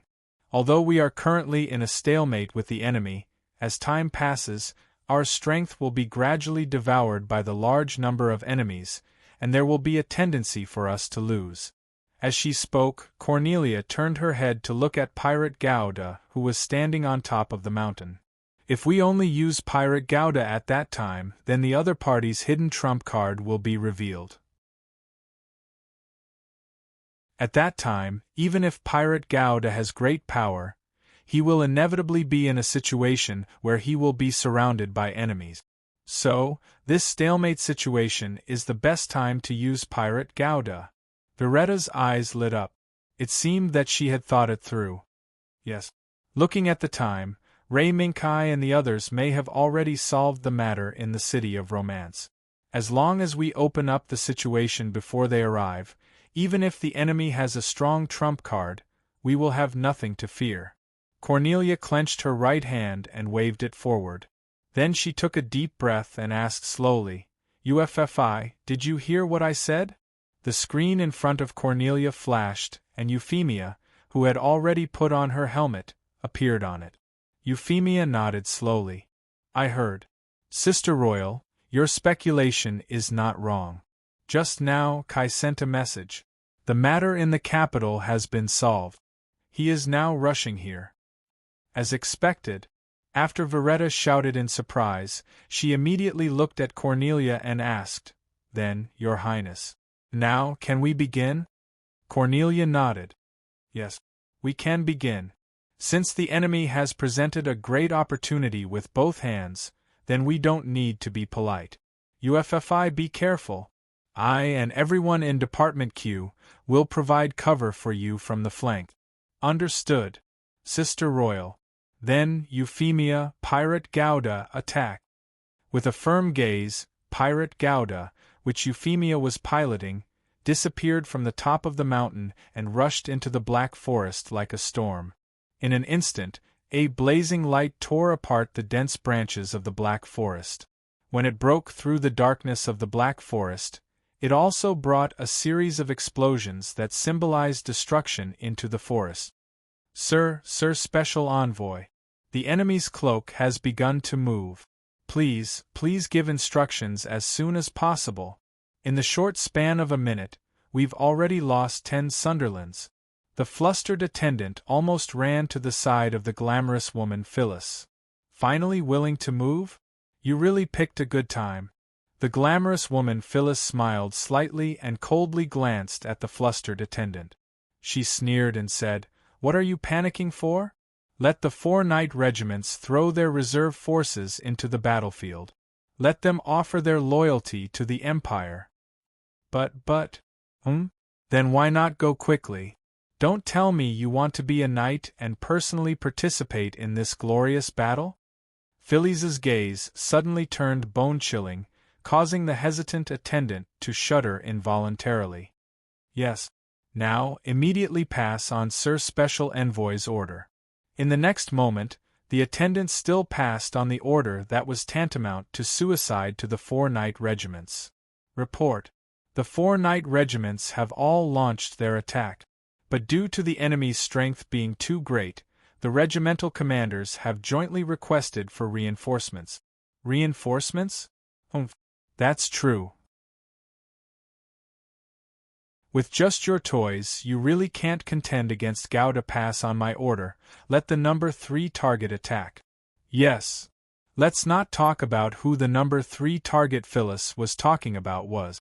After the knight regiments sent all their forces, the situation of the entire battlefield immediately reversed. The strength of the pirate Gauda was obvious to all. However, this didn't mean that everyone in the Night Order would foolishly send themselves to the pirate Gundam's doorstep and be slaughtered. Thus, from the moment all the members of the Night Order stepped forward, all the commanders of the Night Order reached a consensus. That was to wipe out the forces surrounding the pirate Gauda's flank as quickly as possible, and then concentrate their forces to besiege the pirate Gauda. At that time, even if the pirate Gauda had heaven-defying strength, it would be difficult for him to survive under the full attack of the Night Regiments. The Night Regiment's plan was seen through by Cornelia the moment they sent all their forces. Haha. It's just as I expected. It seems that without the new St. Michael regimental commander, the remaining Night Regiments are still so stubborn. After Cornelia showed a mocking smile, she raised her hand and swiped a few times on the touch screen. A new battle plan was immediately transmitted to the entire army. In the blink of an eye, all the mechs protecting the flanks of the pirate Gundam changed their direction of movement. Within a short span of a few minutes, they had completed a formation change. From the assault formation used by the flanks, they changed into a defensive formation where they stood on the spot. As for the pirate Gundam, who was previously protected by them, at this moment, he had become a lone wolf hanging in the open.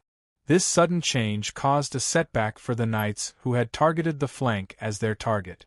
One side was imposing and unparalleled. The other side was as solid as a rock and impenetrable. The moment the two sides collided, there was a burst of dazzling light that symbolized the last moments of life. And these dazzling lights mostly came from the 4 Night Regiments of Sunderland. Sir Envoy, our attack has been thwarted. The enemy has seen through our attack strategy. The moment the attack began, they have already taken corresponding measures to counterattack and cause us heavy losses. Phillies realized that from the moment the battle began, he didn't seem to have heard any good news. What a useless guy. Phillies secretly cursed and raised her hand to take out the communication terminal she used. Marker number 3. Now it's time for your performance. Attack. Roger. The moment a dull and hoarse voice sounded, the sun suddenly rose from behind the mothership Phillies was on. Boom. At this moment, the world lost its color and thunder rumbled. In the whole world, except for the sun rising from behind the mothership, there was no other light that could illuminate this world. Even the sun that was originally high up in the sky was the same. Beep beep beep beep. In the blink of an eye, Cornelia, Valletta and the others heard the high-energy density radar in the cockpit emitting ear-piercing screeches. But even if the ears of Cornelia, Valletta, and the others were almost pierced by this ear-piercing sound, they couldn't respond in this short moment. The only one who could respond in this moment was the pirate Gauda. Boom. It was slow to say, but fast to do. The moment the small sun rose, the pirate Gauda's figure blocked in front of Cornelia, Valletta, and the others. The silver-gray liquid metal condensed into a cloak was completely unfolded, and in a huge, airtight way, the nightmare driven by the pirates Gauda, Cornelia, and Valletta were all wrapped in it.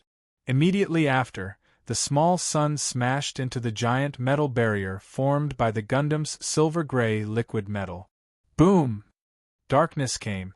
The wind howled. The moment the small sun completely exploded, whether it was the mothership at the back, or the nightmare used by the Sunderland and other night regiments that could only react in a short period of time, they were all blown away by the wind that swept across the world. They were powerlessly struggling in the wind formed by the explosion of the small sun. In his ears was the sound of the wind raging on the metal armor of the mothership. In front of him were many attendants struggling to survive on the tactical command platform. In this situation, Phillies, who could still stand firmly in the bridge, slowly had a cruel smile on his face. The power of the third target is indeed the perfect masterpiece that the current doctors can achieve. Then, target number 3, finish off that Gundam once and for all. Roger. Phillies ordered, and a new sun rose again.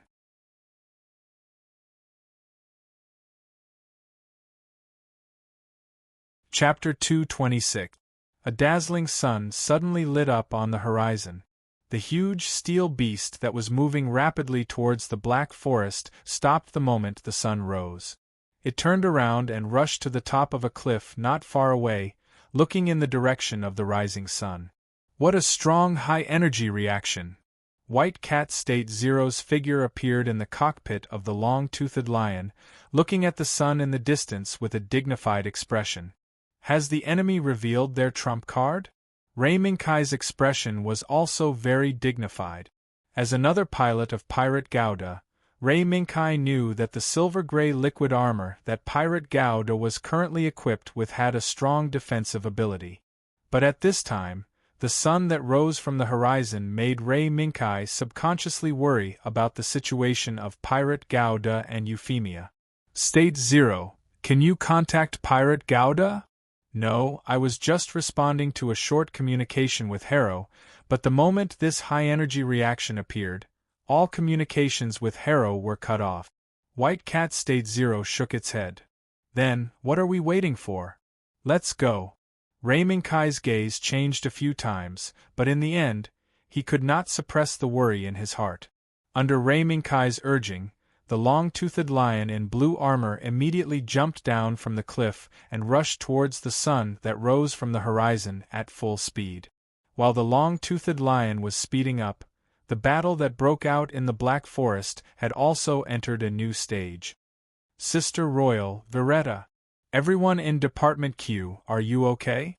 In the darkness, Euphemia's anxious voice constantly sounded, echoing back and forth in Veretta's ears. Cough. Cough cough. We're fine. UFFI we're not injured. After Cornelia coughed a few times, she glanced at the flickering screen in front of her while responding to Euphemia's question. After Cornelia's check and response, Euphemia finally felt relieved. The attack just now was undoubtedly frightening, but because Gundam and Euphemia reacted in time, they fully unleashed the protective net condensed from the silver-gray liquid metal. Almost everyone was well protected under this protective net. It's good that you're fine. Sister Royal, Veretta, everyone get ready. The enemy has not been eliminated. Following Euphemia's firm voice, Cornelia's eyes lit up. It turned out that the pirate Gundam had taken back the giant protective net that had saved everyone. However, Cornelia discovered that the Gundam's silver-gray cloak seemed to have dimmed even more.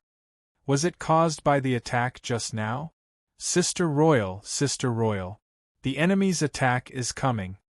Just as Euphemia's voice sounded, the sky lit up again with a flash of light.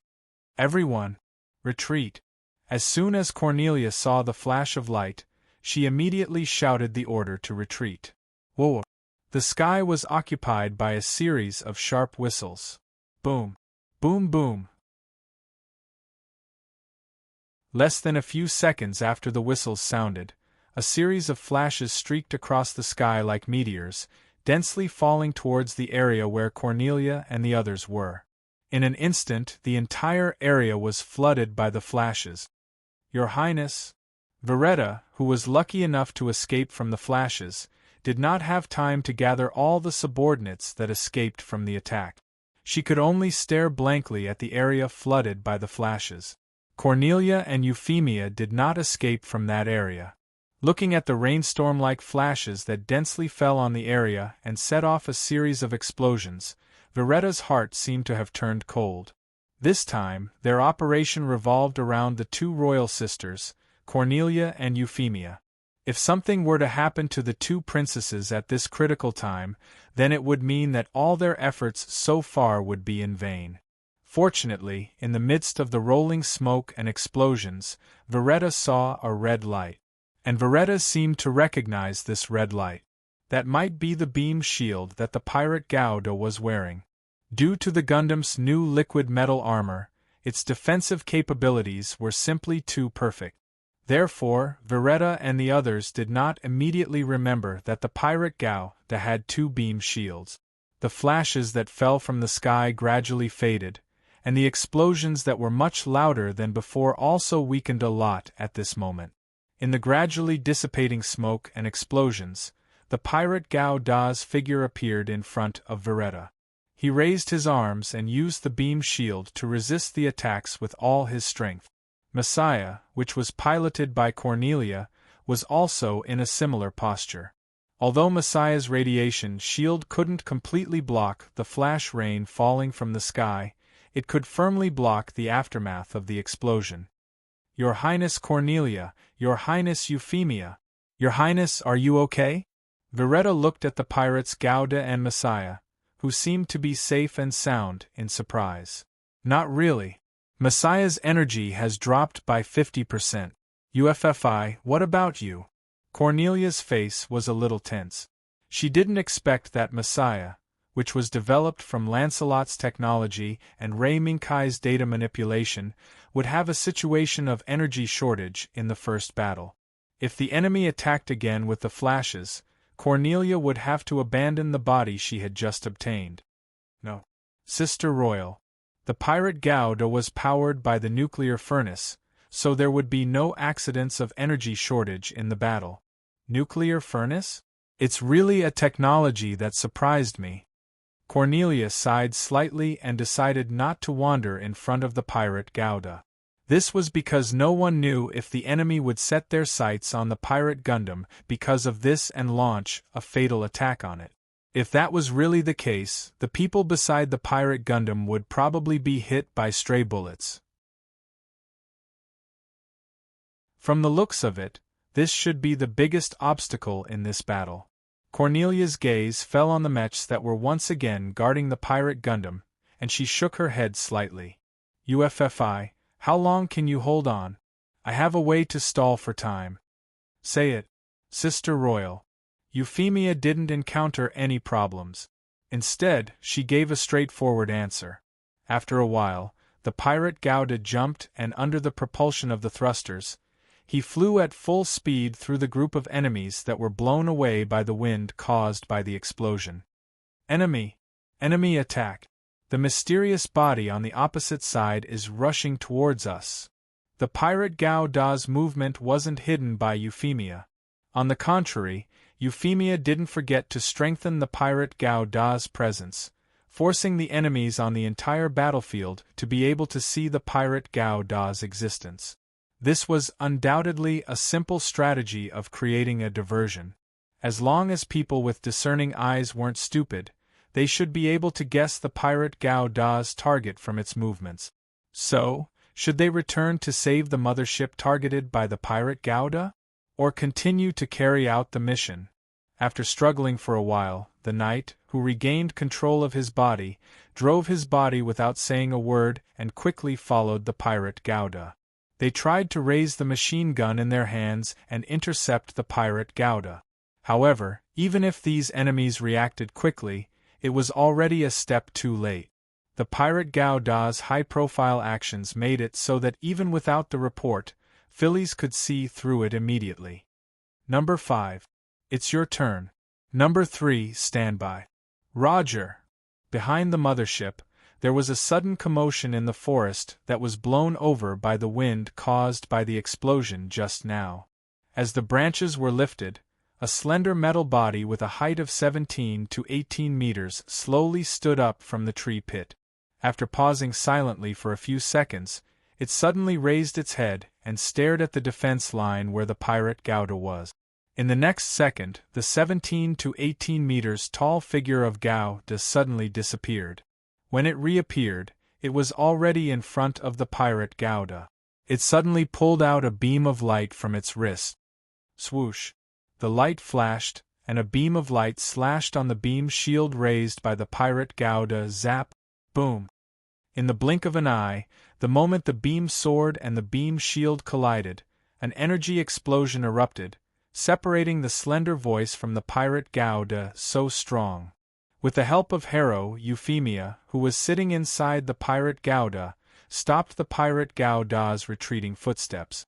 She concentrated on looking at the enemy, who had also stopped in his footsteps, but had slashed into a large area of trees. Compared to the pirate Gauda's rigid lines, the figure in front of her was slender and appeared to be exceptionally beautiful. It could be said like this. If the pirate Gauda was compared to a majestic and powerful man, then the enemy in front of her was a slender and beautiful woman. That's also an MS? When Euphemia saw the enemy's appearance, she couldn't help but be stunned. Whether it was the nightmare or the Gauda series of MS, Euphemia seemed to have never seen such a beautiful body that was so feminine. Of course, the Nobel Gauda was not one of them. In the instant that Euphemia was stunned, the beautiful figure suddenly flashed and disappeared. Enemy attack! Enemy attack! The moment the enemy disappeared, Harrow and the others immediately shouted out a warning. Euphemia was startled.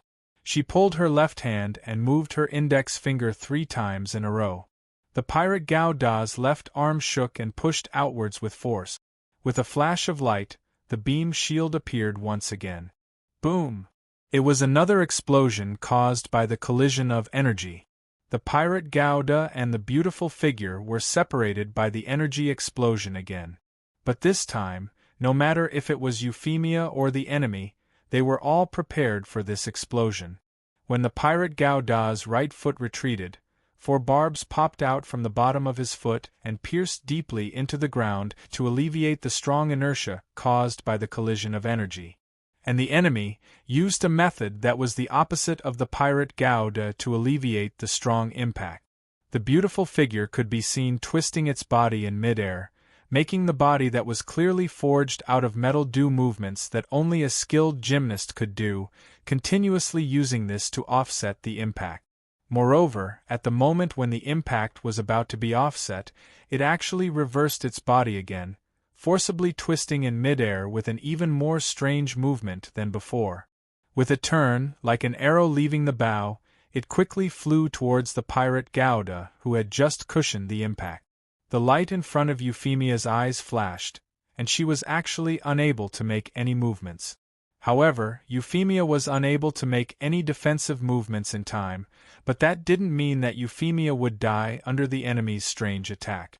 One must know that in order to protect Euphemia, the Ministry of Justice's Sure Hui sent her masterpieces, those Harrow that had some magical abilities. And at this moment it was also the best time for the Harrow to appear. The pirate Gauda's mask swiped, revealing the rarely used beam cannon hidden deep under the mask. And at this critical moment, the pirate Gauda's face flashed, and the beam cannon under the Harrow's command poured its powerful force forward without any hesitation. Hum! Boom! At this moment, the particles burst out with a crazy roar, and an incomparably dazzling light drowned the front of the pirate Gauda. And the beautiful figure also became one of the drowned at this moment. At this moment, everything was silent. The next second, the density of the particles in front of the pirate Gauda reached a limit that was enough to blow up everything around it. Thus, with a powerful roar, the small sun that covered the entire black forest rose. Rumble! A huge deep pit, the whistling wind, a blazing air current rose from the ground. And the flames that burned the Black Forest was the scene in the Black Forest at this moment. And in the center of this scene, there were 2 figures standing. The pirate Gauda, the silver-gray cloak became even dimmer at this moment, as if it was a creature that was about to die, gradually losing its unique vitality. In addition, the skull on the pirate Gauda's head was also blown away in the explosion just now, and a V-shaped antenna was also blown away. Cracks spread all over the pirate's body, reaching as high as his head. At this moment, the pirate Gauda was the most miserable since he became the body of Ray Minkai and Euphemia. On the other hand, the opponent's situation seemed to be even more miserable than the pirate Gauda. As the main target of the pirate Gauda's mouth cannon, half of the beautiful body was shattered, leaving only the broken skeleton that was barely supporting the entire body, not letting it fall.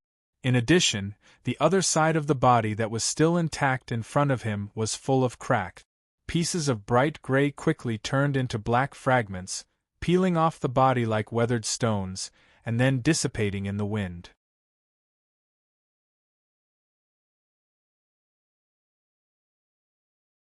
Chapter 227. Silence. Half of the enemy's body was cut off by Pirate Gauda's verbal cannon, leaving only the broken skeleton behind. It seemed to have lost all energy reactions. It stood in front of Pirate Gauda like a dead object, allowing the cracks that kept appearing to quickly occupy the remaining half of the body. In the end, it had the same ending. Ka. Rumble. Between the cracks that tore apart the body, countless fragments fell to the ground with a rumbling sound, setting off bursts of dust with sparks. Reaction is silent. Sir Special Envoy. When the beautiful figure appeared, the Britannia side was undoubtedly excited.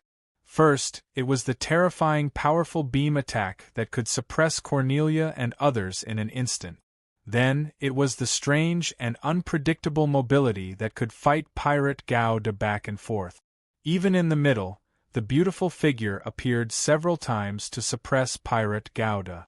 Everyone who witnessed all of this seemed to see the hope of victory in sight. However, they never thought that at the moment when victory was about to be ushered in, the beautiful figure that suppressed Pirate Gauda would actually be turned around in an instant and end up with such a tragic ending. This made everyone on the bridge at a loss. However, compared to them, Phyllis's performance was much more natural. After all, her vision was far beyond the humans of this world. Although the requirements for the production of the marker were very strict, for Dr. Cicely and herself, they had experienced many situations before where the markers that they worked hard to produce were destroyed by the enemy in the blink of an eye. Therefore, this was not a big deal. Number 3. It's your turn. Phyllis withdrew her gaze from the main screen and said flatly. However, Number 3, who was extremely obedient in the past, did not respond, nor did he send out a signal to start the operation. It seemed that at some point in time that Phyllis did not know, Marker 3's reaction had fallen into silence. Phyllis waited for a while and found that Marker 3 really did not respond to her command. She immediately took out a device from her waist and quickly pressed a button on it. What? Number 3's location has been discovered. It didn't matter if he didn't press the button, but as soon as Felix pressed the button that could immediately discover the location of Marker Number 3, he was immediately shocked by the data that came back. Marker 3 was not disobeying Phyllis's orders, but because from the beginning, Marker 3 was caught up in the battle and could not take care of Phyllis's situation. Who is it? You can actually find the location of Marker Number 3? Phyllis's eyes flashed. He swiped his thumb over the device, and another button hidden inside the device popped out. Immediately after, as Phyllis pressed the button again, an image appeared on the big screen. From the terrain shown in the image, it should be a low-lying, inconspicuous valley. In the middle of the valley, a river with abundant water ran through the center of the valley and flowed out of the valley. It was precisely because there was an abundant water source here that Phyllis placed Marker Number 3, which had some requirements for heat dissipation, here from the very beginning. So that when Marker 3 launched an attack, it would be able to obtain enough heat dissipation conditions from the surrounding environment. However, Phyllis did not expect that this remote valley would be found by the enemy. Moreover, the enemy who found Marker Number 3 was not the pirate Gauda, nor was it Cornelia and the others who were feared by the 4 major knight regiments, but a fierce steel beast. Lion? It's actually him. Looking at the steel lion in blue armor on the screen, nimbly attacking Marker Number 3, Phyllis couldn't help but be surprised. Yes. The real culprit who made Marker Number 3 fall into a fierce battle was not someone else, but the predator lion and Ray Minkai who rushed from the capital of Langlon west to the border of the country at the fastest speed. When Marker Number 3 launched a powerful high-energy attack, the predator lion and Ray Minkai who were already close to the border of the country discovered the existence of Marker Number 3. However, because the surrounding terrain was somewhat complicated, the predator lion couldn't determine the location of Marker Number 3 for a while. Therefore, there was a battle between the pirate Gauda and the beautiful body. Otherwise, Lei Mingkai, who had rushed to the border as soon as possible, wouldn't have let Euphemia face the enemy with strange means alone. Fortunately, with Euphemia's efforts and Harrow's miraculous stroke, this strange enemy was finally killed. The predator lion, who was looking for marker number 3 in the surrounding area, also quickly confirmed the location of marker number 3 under the cover of this battle. One fell, the other rose. At the moment when the battle between the pirate Gauda and the beautiful body ended, the predator lion rushed down the hillside like a gust of wind, attacking the huge figure lying in the middle of the river. Blue lightning flashed, followed by a flash of golden light. Cha! The predator lion landed heavily on the ground. The powerful inertia of rushing down the hillside made the predator lion draw 4 deep scratches on the riverbank full of sand and stones. Dust flew, and the predator lion looked up at the huge figure standing in the middle of the river. It was a dark gray metal armor with uneven patterns on its surface. At first glance, a huge cannon about 3 meters in diameter extended from the back of the huge figure. It was like an unsheathed sword that pierced the sky. In order to support the use of the huge cannon, a pair of thick giant arms that were almost the same diameter as the huge cannon tightly protected the fragile heart. Moreover, on this pair of giant arms, a deep claw mark was slowly disappearing.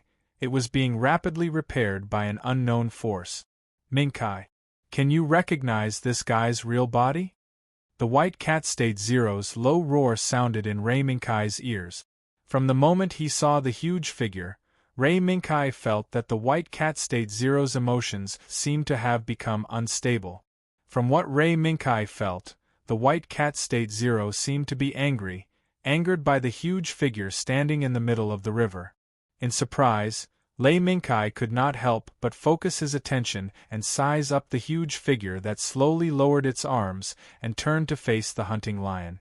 Huge cannon, huge arms, a huge body with a wide top and narrow bottom, a flat forehead, a mouth that protruded forward, and a pair of pupils that flowed with red light. Gorilla? Death Vajra? No. The White Cat State Zero denied Ray Minkai's name for the huge figure. Not Death Vajra. It's Destruction Vajra. Mingkai, do you still remember? In the war that destroyed our hometown world, this Destruction Vajra was our comrade, and fought against the abyss with us. At this point, the White Cat State Zero's anger turned into the predator lion's roar. Roar. Destruction. Look at you now. I didn't expect that you would become their slave. Before Ray Mingkai could take action, the predator lion suddenly erupted under the anger of the White Cat State Zero. It once again turned into a blue lightning, crazily surrounding the huge figure that the White Cat State Zero had turned into the Destruction Vajra and launched an attack. 1, 2, 3. The predator lion that turned into a blue flash did not have the slightest mercy, nor did it care about the friendship of a comrade. Instead, it crazily used its sharp laser claws to strike the Destruction Vajra's body, leaving deep claw marks that showed the bones. In the face of the predator lion's ferocious attack, the Destruction Vajra did not fight back. Instead, it adopted the same approach as before, raising its arms and firmly protecting its weaknesses, allowing the predator lion to attack it wantonly. Roar. The predator lion that could not attack for a long time let out an unwilling roar. After crushing a huge rock by the river, it stared fiercely at the Destruction Vajra that raised its arms to protect itself. It was too hard. Moreover, the other party seemed to have a strong self-healing ability. No matter how many deep wounds the predator lion's laser claws made on the other party could heal these wounds in a short time. Calm down. State Zero. Lei Mingkai, who had lost most of his memories in the world of Soth's mechanical beasts, was not as excited as he was when he faced the destructive guardian ape. He still remembered clearly that he had fought alongside the destructive guardian ape. Therefore, Ray Mingkai could keep calm and watch the predator lion's crazy attack and the Destruction Vajra's defense from a bystander's point of view. Calm down? Hey! Maybe he needs to calm down. White Cat State Zero growled in a low voice and laughed at himself. This guy is good at defense and counterattack. If I continue like this, I'm afraid this guy will seize the opportunity and turn defeat into victory. Ray Minkai did not make fun of the White Cat State Zero's self-mockery. Instead, he nodded. Since the White Cat State Zero could laugh at how reckless its behavior was just now, it meant that the White Cat State Zero had begun to calm down. Kai, maybe it's a good thing that you lost the memory of our hometown. After all, it's really hard to see a comrade who went through life and death with you on the opposite side. White Cat State Zero sighed secretly, and then its figure disappeared from the cockpit. Kai, I'll leave the rest to you. Facing its former comrade, White Cat State Zero chose to let Ray Minkai take full responsibility for handling the situation. Ray Minkai nodded, and his hands clenched the joystick. The Predator Lion's figure flashed and turned into blue lightning again. In an instant, the not-so-spacious riverbank was surrounded by the Predator Lion's figure. The scarlet eyes of the Destruction Gorilla kept following the movements of the Predator Lion. Its huge arms were raised at all times, firmly protecting its weak point. It did not give the Predator Lion a chance. While the Predator Lion was moving around, Ray Minkai's gaze fell on the relatively small hind legs of the Destruction Gorilla. Judging from the speed of the Destruction Gorilla, this pair of relatively small hind legs could support the Destruction Gorilla, which could keep up with the Predator Lion's movement. No matter how much the Predator Lion relied on its flexibility to force the Annihilation Gorilla to do all kinds of actions that were enough to overload its tiny hind limbs, Ray Minkai was surprised to find that the strength of the tiny hind limbs was far beyond his expectations. Is it because of the transformation of the abyss? Ray Minkai thought about it, and could only attribute the extraordinary strength of the Destruction Gorilla's small hind legs to the abyss. So, what about this?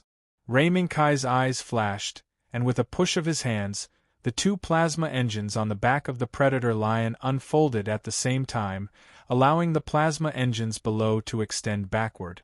Two more powerful and brighter plasma flames erupted instantly. Boom! The moment the plasma flames roared, the figure of the Predator Lion suddenly flashed and disappeared from the sight of the Destruction Gorilla. The Destruction Gorilla, who had been in a defensive state, turned its eyes again and again. It even did not forget to turn left and right while maintaining a defensive posture, trying to find the trace of the Predator Lion. The result was predictable. The Predator Lion, which broke out at extreme speed, was an existence that the Destruction Gorilla, who only knew how to defend, could not find. Here. Big guy. Sure enough, after the Destruction Gorilla turned around several times and could not find the Predator Lion, Ray Minkai's mocking laughter suddenly sounded. Boom! Golden light flashed behind the Destruction Gorilla. It was the Predator Lion that took the opportunity to launch a fatal combo while it was moving at extreme speed. The Predator Lion's front claws were flowing with deadly laser light. Every time it waved its claws, it could tear apart the uneven dark gray metal armor on the back of the Destruction Gorilla. As the laser claws waved, countless metal armor flew. The Destruction Gorilla, who was able to remain unmoved under the frenzied attack of the Predator Lion, staggered a few steps forward when Ray Minkai saw the opportunity to drive the Predator Lion to attack. It could not turn around at all to resist the Predator Lion's attack. It was not until the Predator Lion used all its strength to launch the most powerful attack so far at the bottom of the giant cannon on the back of the Destruction Gorilla that the injuries it suffered from the Predator Lion's laser claws finally erupted at this moment. Boom! In the blink of an eye, the giant cannon on the back of the Destruction Gorilla instantly burst out all the powerful energy it contained. The only difference was that the explosion at this moment was not launched at the enemy, but because of the continuous attack of the Predator Lion. The explosion caused by the energy imbalance that was enough to devour everything cut off the entire river in an instant. What's more, the surrounding river banks were blown away by the explosion. No matter how large the rocks were, they were all turned into ashes in this explosion. Carried by the blazing heat, they swept through the entire valley and dragged the originally lush green valley into a terrible world called the fiery hell. Roar!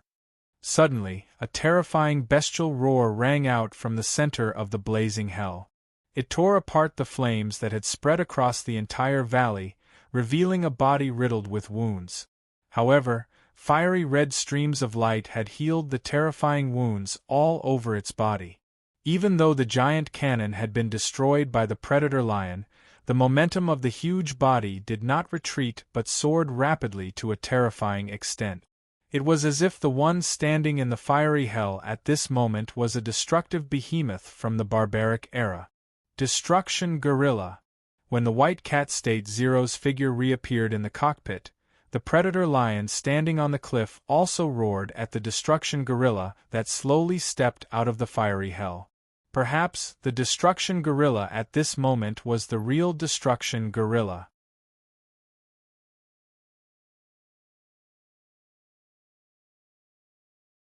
Chapter 228.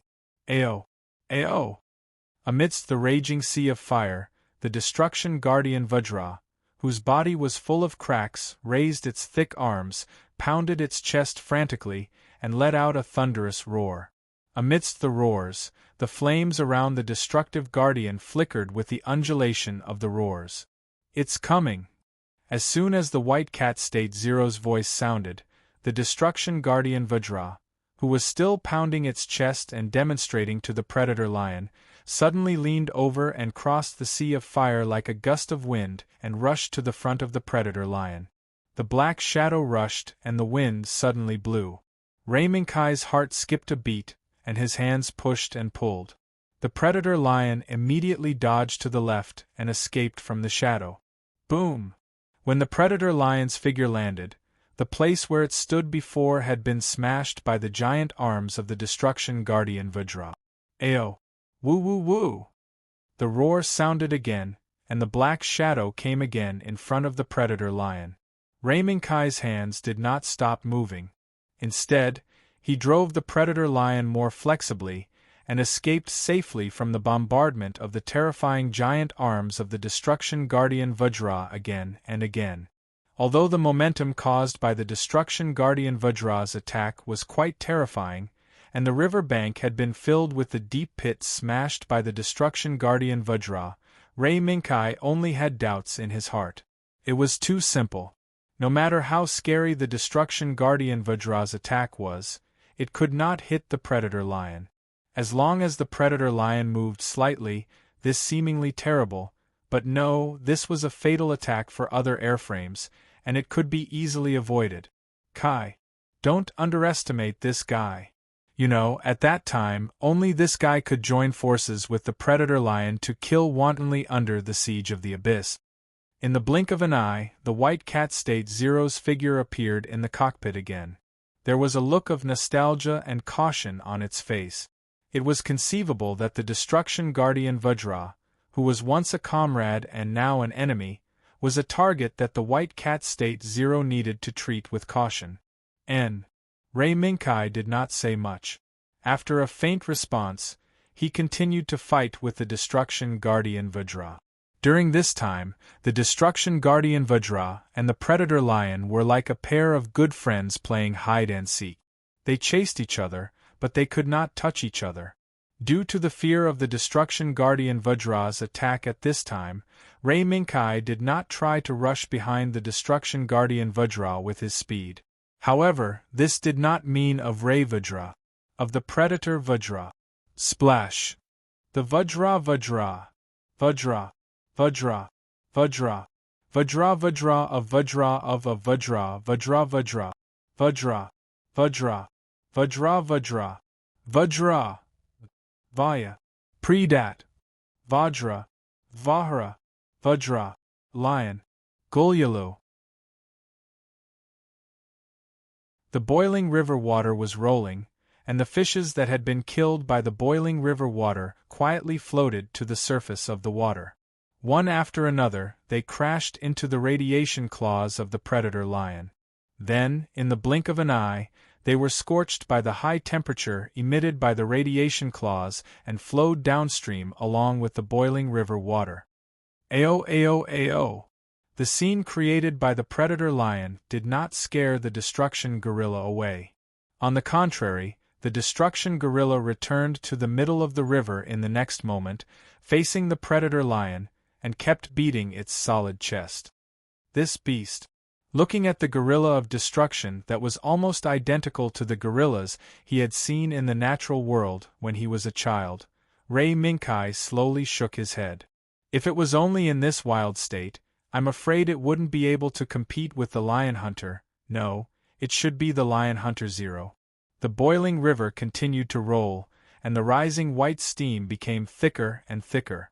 It was so thick that it could almost completely wrap the predator lion in it, making it impossible for the destruction gorilla to see the lion's full appearance. With the appearance of this scene, the destruction guardian seemed to have also discovered the intention of hunting the lion and even Ray Minkai. Roar.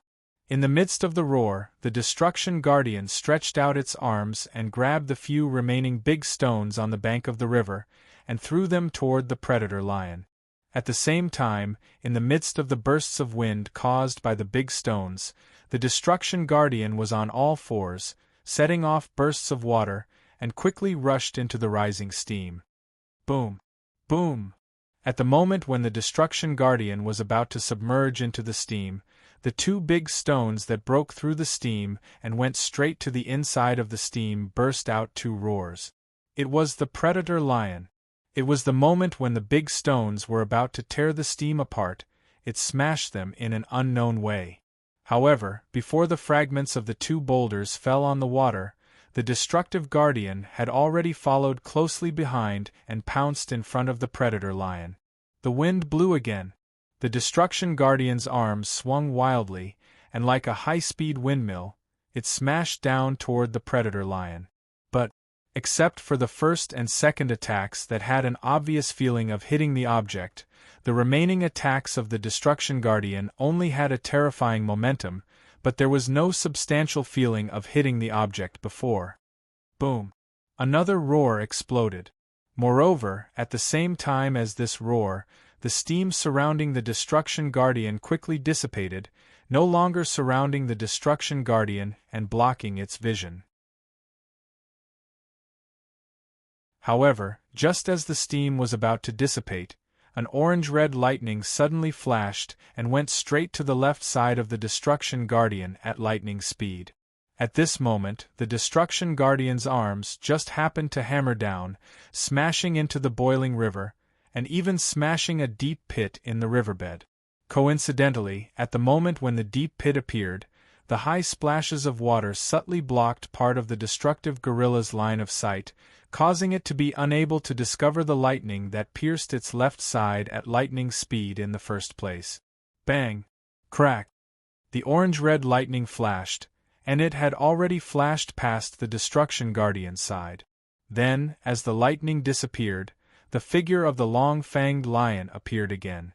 However, at this time, the long-fanged lion was not wearing the azure armor it was wearing before, but an orange-red armor equipped with 7 sharp blades. The long-fanged lion, Sunida. Roar! Seeing that the destruction guardian had finally reacted and turned to face it, the long-fanged lion, who had changed into the Sunida armor, let out a provocative roar. Ao, the provocation of the long-fanged lion, Sunida, undoubtedly continued to provoke the destruction guardian. However, when the destruction guardian raised its arms again and hammered its chest, its thick left arm suddenly exploded with a low and deep sound. Boom! Following the sound of the explosion, the destruction guardian's left arm actually struggled for a while and fell powerlessly, hanging by the side of the destruction guardian. It seemed that it could no longer make the destruction guardian unleash any more power. Roar! Seeing that its intention had succeeded, the long-fanged lion let out a long roar, showing its provocation even more straightforwardly. However, facing the long-fanged lion's straightforward provocation this time, the destruction guardian did not act like before, only beating its chest and pouncing on the long-fanged lion, trying to tear it apart. Instead, it raised its right arm and tightly gripped its left arm. Then, with a forceful pull, it tore off the left arm that had lost all its function as sparks flew. The destructive Vajra's actions made Lei Mingkai involuntarily stunned. This was the first time Rei Mingkai saw this scene on Soth's mechanical beast. In his memory, there seemed to be no situation where Soth's mechanical beast would tear off a part of its body. This destruction guardian was indeed strange. Be careful! As soon as the white cat's voice rang out, the long-fanged lion, Sunaida, immediately jumped to the side and dodged from its original position. The wind blew violently, and a black shadow flew out from Sunaida's original position like lightning. After drawing a deep mark on the ground, it stopped in the midst of the waves of hot air. Rei Mingkai looked back and realized that the black shadow was the Destruction Guardian's left arm. And when Rei Mingkai looked back at the Destruction Guardian again, a scene that surprised Rei Mingkai appeared. Granulation. Granulation gushed out from the wound on the Destruction Guardian's broken arm without warning, and under the guidance of a certain law, it quickly converged into the shape of an arm on the left side of the Destruction Guardian. Regeneration ability. Is it the power of the abyss? The familiar scene in front of him made Rei Mingkai confirm the strangeness of the Destruction Guardian and the power it possessed. And the white cat, State 0, showed a ridiculing smile. How ridiculous! I didn't expect you, who regarded the abyss as your mortal enemy, to fall so low. How ridiculous! While the white cat, State 0, was agitated, a trace of blood-red light suddenly appeared in its golden pupils. State 0. Calm down. If you don't want to see the Destruction Guardian controlled and destroyed by the abyss, then you should stay calm. Although Rei Mingkai's memory of Soth's mechanical beast world was incomplete, he could hear the anger in the white cat's tone towards the Destruction Guardian being turned into a puppet of the abyss. Humph! The white cat, State 0, showed a struggling expression, and finally turned the anger in its heart into a cold snort. Rei Mingkai did not say any comforting words again, but took direct action to show his determination.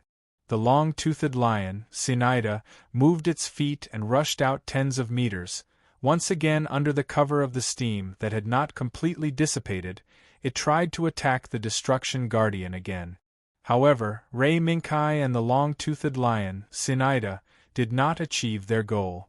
This was because not long after the long-toothed lion Nida began to move, it was surprised to discover that the ground within a radius of 50 meters that expanded outward with the Destruction Vajra as the center was actually covered by strange roots at some point in time. And the source of these strange roots was the extension of the Destruction Guardian's new left arm. As soon as Sunaida stepped into the range of these roots, it would immediately be attacked by the roots closest to it, causing it to be unable to move forward. TSK. Is this a tortoise shell? When the long-toothed lion, Nida, turned around and tried to find the weakness of these strange tentacles, Lei Mingkai cursed softly. Kai. Use that move. The white cat, who had been silent for a while, suddenly suggested. That move? Are you serious? Rei Mingkai was stunned, and looked at the white cat, State 0, in surprise. Yes, I am serious. Now, other than that move, there is no other way to break through the siege of those roots. The white cat, State 0, turned around and looked at Rei Mingkai as it spoke. As it spoke, Rei Mingkai seemed to see that in the white cat's golden pupils, there was no trace of the blood-red light. Pa! Before the fanged lion Nida could make a move, the destructive Guardian King's side had already taken the initiative to launch an attack, pressing towards the fanged lion Nida. In the blink of an eye, the strange roots around the Destruction Guardian twisted crazily, and started to attack Sunaida from the air and the ground. In the face of this overwhelming attack, the long-fanged lion, Nida, lowered its head and rushed out with all its strength. In the meantime, as the 5 swords extended from Sunaida's head, visible energy sparks burst out from the gaps between the swords, and quickly gathered in front of Sinaida. In a few breaths, before the overwhelming roots hit Sinaida, a sword formed from all the energy sparks was formed in the air, and with Sinaida as the main body, it fiercely pierced forward. Rip! With the sound of cloth being torn apart, or perhaps the strange sound of metal being cut apart, the huge net formed by the roots was broken. The Longfang lion, Shunida, pierced straight at the destruction Vajra. Bang!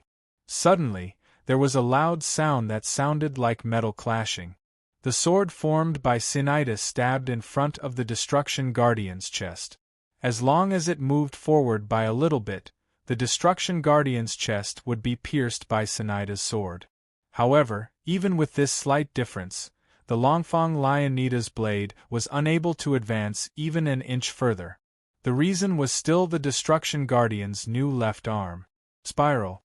A prosthetic limb with a strange blade kept extending from the new left forearm. It rushed to press on the blade of the long-fanged lion, Shunida, and grabbed it firmly. Isn't this the Death Guardian's move? Looking at the prosthetic left arm with a strange blade, Rei Minkai's eyes widened slightly, and he once again thought of the Death Guardian that appeared in The Origin of Mechanical Beasts. No. It's still the Destruction Guardian. It's just that it's not just the Destruction Guardian, but it's been artificially combined with several Guardians. Now I can finally see its true face. White Cat State Zero took a deep breath, and said the truth that it observed with mixed feelings.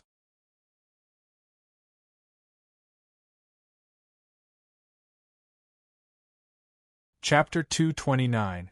A Hybrid. Who would have thought that the Destruction Gorilla was a hybrid of multiple gorillas? If it weren't for the weird prosthetic limb on the Destruction Gorilla's left arm, Rei Minkai and the White Cat State Zero would have thought that the Destruction Gorilla was just a mechanical beast that had been eroded by the abyss. Destruction Gorilla, Death Gorilla, maybe there's also Combat Gorilla? Thinking of the Destruction Gorilla's fierce and powerful close-range attack ability, Rei Minkai guessed the third possibility. Maybe. But what we need to do now is to kill the Destruction Gorilla. The White Cat State Zero's voice was neither sad nor happy, and said very calmly, "This might be the final fate of the Destruction Gorilla." Yes. The sword that the long-toothed lion transformed into suddenly grew by 3 times, and the weird limb that was stuck to the sword could no longer stop the sword from moving forward. In an instant, the distance that was only a hair's breadth was greatly reduced. The dark gray armor of the Destruction Gorilla also began to shine and heat up the moment the sword approached. Gia. The weird prosthetic limb kept howling in pain, and just as it was about to completely lose control of the sword, a black shadow suddenly appeared on top of the long-toothed lion's head. Boom! The moment the wind exploded, the black shadow had already smashed heavily on the sword that was condensed on top of the long-toothed lion's head. Boom! One strike fell, another strike rose. This black shadow was actually not afraid of the sharpness of the sword, and kept smashing, lifting, and smashing again. While it was crazily hammering the sword, Rei Minkai also saw the true face of this black shadow. It was an iron arm, the intact right arm of the Destruction Gorilla. Under the regenerative ability, the completely recovered right arm kept stirring up bursts of wind, bringing out energy sparks on the sword and crazily smashing on the sword. From the looks of it, it wouldn't stop until the sword blade formed by the long-toothed lion Shinida was broken. But at this moment, the blade had already touched the chest of the adamantine of destruction. The sharp blade had already broken through the outer armor of the adamantine of destruction. As long as it moved forward a little, then the blade of the long-fanged lion could directly pierce through the Z-core of the adamantine of destruction. Roar! Roar! The Destruction Guardian was naturally aware of this. Thus, in addition to the right arm that was constantly smashing down, the left arm that was about to lose control of the sword suddenly changed. From the forearm to the arm, one after another, strange limbs that flickered with a cold light popped out. On these limbs, in addition to those sharp blades, there were also drills, awls, and other messy things. Buzz, buzz, buzz. As the strange limbs bared their fangs and brandished their claws, the saber of the long-fanged Lionheart was once again stopped in its tracks. It was once again restrained by the increasing number of strange limbs. Seeing that the sword blade was stopped, the Destruction Guardian couldn't help but let out a series of roars, and its right arm hammered down on the sword blade with even more force. TSK. No matter if it was before or after becoming a puppet of the abyss, you are still so stubborn. The white cat State Zero snorted coldly and turned to look at Ray Minkai. Kai. Do it. All right. Ka. Driven by his right arm, the destructive guardian's heavy right fist hammered violently on the blade, and a crack finally appeared on the blade. However, before the Destruction Guardian could feel excited about this result, the long-fanged Lionheart disappeared. The blade that was about to pierce through the Z-core of the Destruction Guardian was still there, but the target of the blade, the long-fanged Lionheart, had disappeared. The Destruction Guardian, who had been waving its right arm and trying to resolve the attack of the long-fanged Lionheart, did not know when the long-fanged Lionheart disappeared from its sight. Clearly, that sword blade was still there. Bang! Suddenly, a strong force exploded from the back of the Destruction Guardian and forcefully pushed the Destruction Guardian one step forward. Walala! The Destruction Guardian's stumbling steps brought up waves of steaming water, and half of its body was wet. This was not a big deal for the Destruction Guardian. The only thing that made the Destruction Guardian feel a chill was that the blade had advanced again when it was stumbling forward, and had almost pierced through the Z-core. Roar! The Destruction Guardian was furious at this moment. It finally understood that it had been fooled. In fact, the Z-core had almost been pierced through by the other party's teasing. Under extreme anger, the blade that had lost the control of the long-fanged Lionheart could still maintain its form for a while, but it could no longer compete with the Destruction Guardian's left arm that was full of strange limbs. Bang! Gotcha! The strange limbs exerted force together, and the blade formed by the long-fanged Lionheart was instantly shattered. At the same time, the Destruction Guardian turned around abruptly amidst the fragments of the blade, and raised its giant palm to slap behind it. Bang! When the air that was compressed to the extreme by the giant palm exploded, the Destruction Guardian realized that there was nothing behind it. Even further away, there was a beast figure in dark green armor. Long-fanged lion. Bang Jia! The reason why the long-fanged Lionheart had suddenly disappeared was because it had taken advantage of the opportunity brought by the blade to restrain the Destruction Guardian.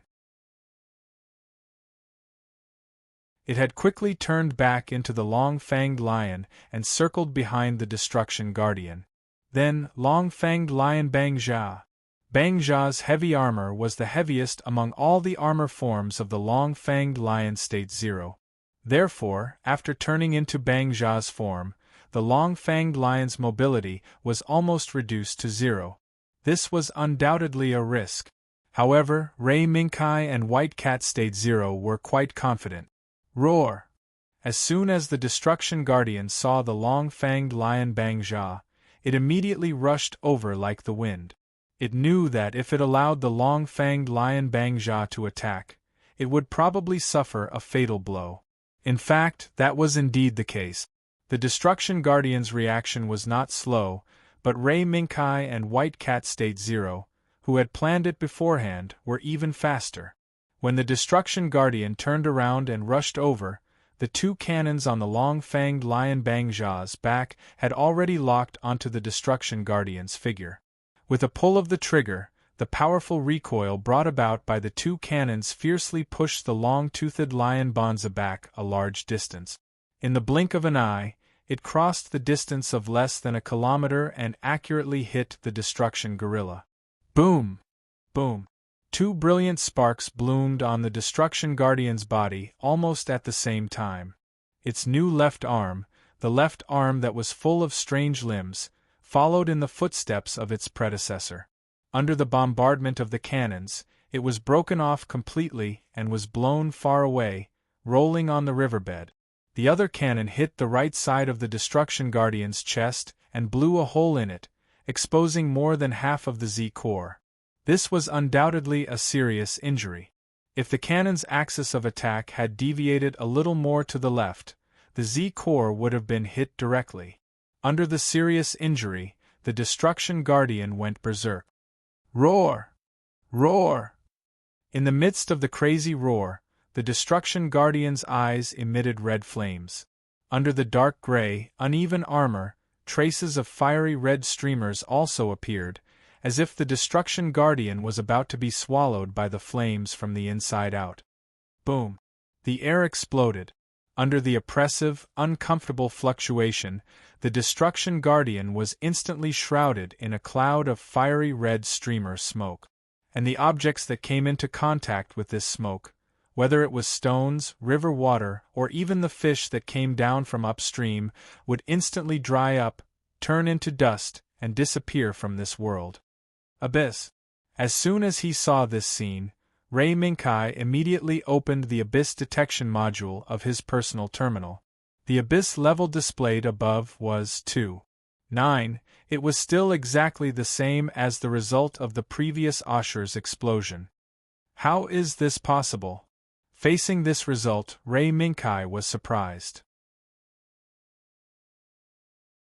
The Destruction Guardian's current appearance was no different from the aura that Asmodai had previously displayed.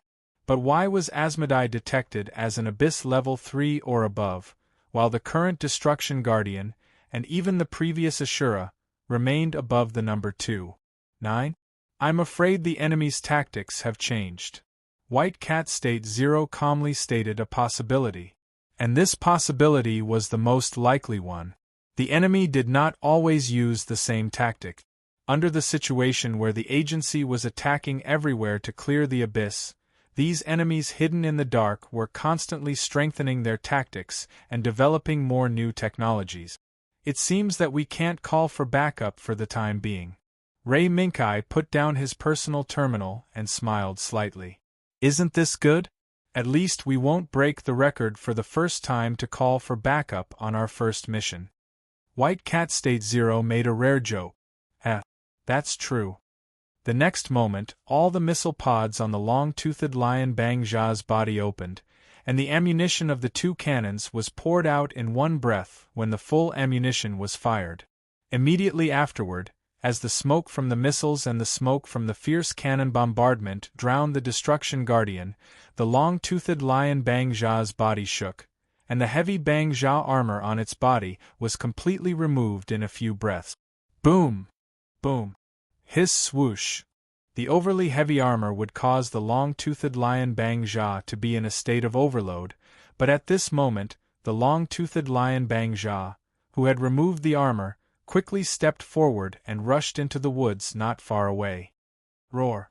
The fiery red smoke dispersed the fireball, and the Destruction Guardian's footsteps also stopped in front of the Bang Jia armor that was scattered on the ground, but most of it had disappeared.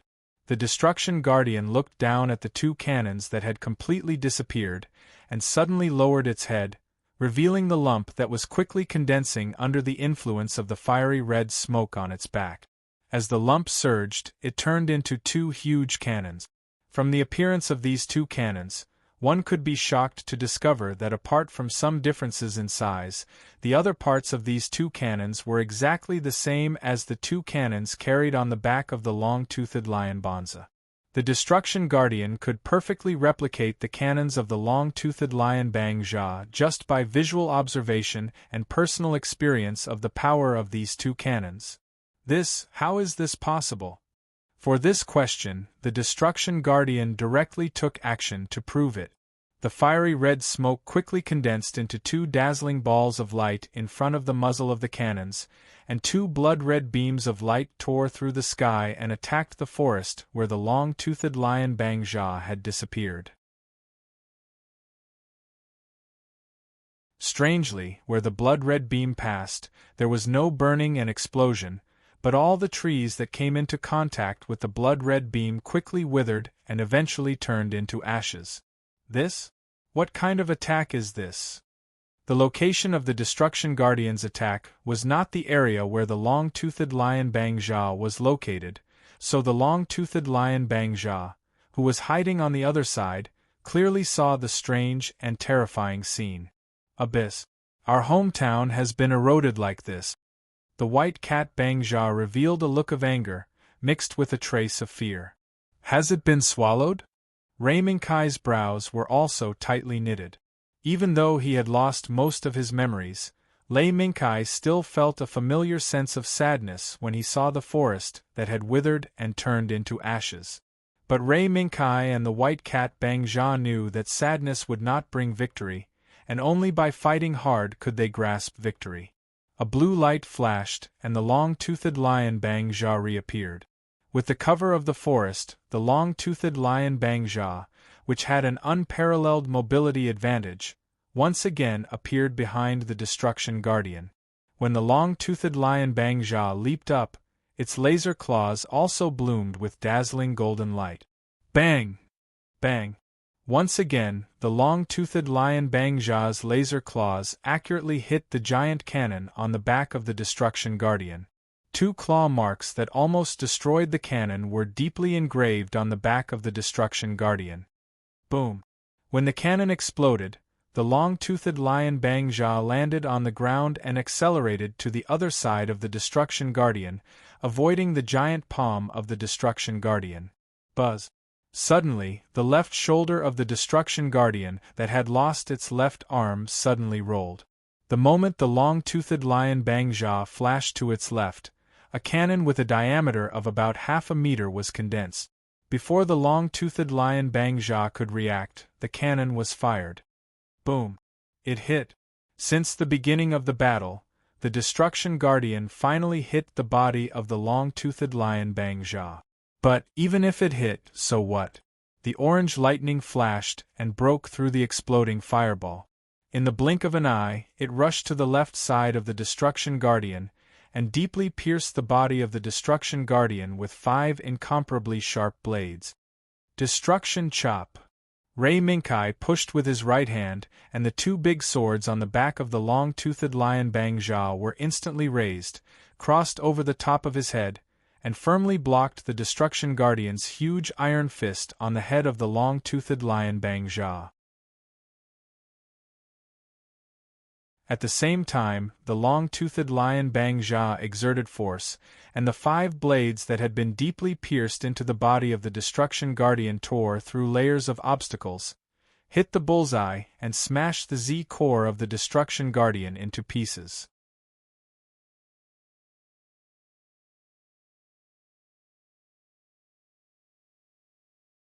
Chapter 230. Failed. Forget about the beautiful figure from before. She didn't expect that the third target, which even Dr. Zasali valued, would also fail. It didn't even have the chance to escape the battle before it died under the lion's sword. No. Phyllis frowned slightly. She was holding the emergency controller that Dr. Zasali gave her. Its function was to force the 2 targets brought by Phyllis to retreat to the safe area when something went wrong or something unexpected happened. However, from the moment the battle between the third target and the lion began and the first danger appeared, Phyllis had secretly pressed the controller in an attempt to make the third target retreat. Winning or losing here didn't matter. The important thing was that the doctor's experimental target was intact, and the third target was the most important. However, no matter how many times Phyllis pressed the controller, the control command was as silent as a stone sinking into the sea. What's going on? There shouldn't be a problem with the doctor's masterpiece. Phyllis frowned deeply as she looked at the Destruction Guardian in front of the long-toothed lion. Phyllis's face was full of confusion. At this moment, Phyllis's personal terminal rang urgently. Phyllis was shocked and immediately pressed the connect button on the personal terminal. That's enough, Phyllis. Follow His Majesty's plan and retreat immediately. What happened in Europe has nothing to do with us. As soon as Dr. Zasali's head popped up, An order that surprised Phyllis also sounded.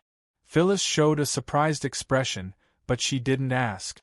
After nodding, she put away the personal terminal and looked up at the attendant waiting by the side.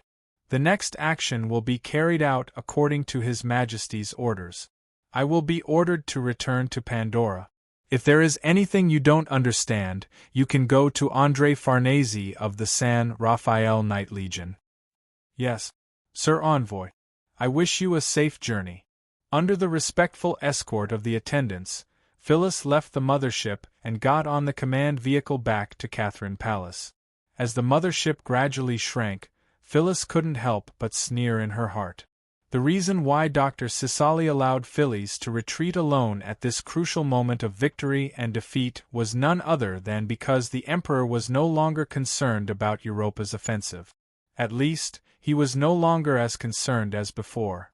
The reason for this was most likely because Dr. Cicely had made a new breakthrough in his research. On the other side of the ocean, the imperial capital of Pandora. His Majesty slowly closed his eyes, no longer paying attention to the battle that had already been decided on the screen. Doctor, are you feeling sorry for your test subject? The Emperor was not angry because of the loss of his own side. Instead, he was concerned about the loss of his allies. No. Thank you for your concern, Your Majesty. Although I lost 2 precious experimental subjects, I was able to help Your Majesty find out the obstacles that are blocking our path, Dr. Cicely, who was standing at the side, said calmly with a shake of his head. For him, he had lost at least hundreds of experimental subjects when he decided to study the abyss, if not thousands. With the sacrifice of so many experimentals, Cicely's mind had already become numb. Therefore, his regret for his loss was far lower than his expectations for how much new data he could obtain from the experiment. Is that so? The Emperor smiled gently and slightly showed a smile of agreement. That's true. It's also because of the sacrifice of the experimental subjects sent by you, Doctor, that we can obtain the information we want. That's a good point.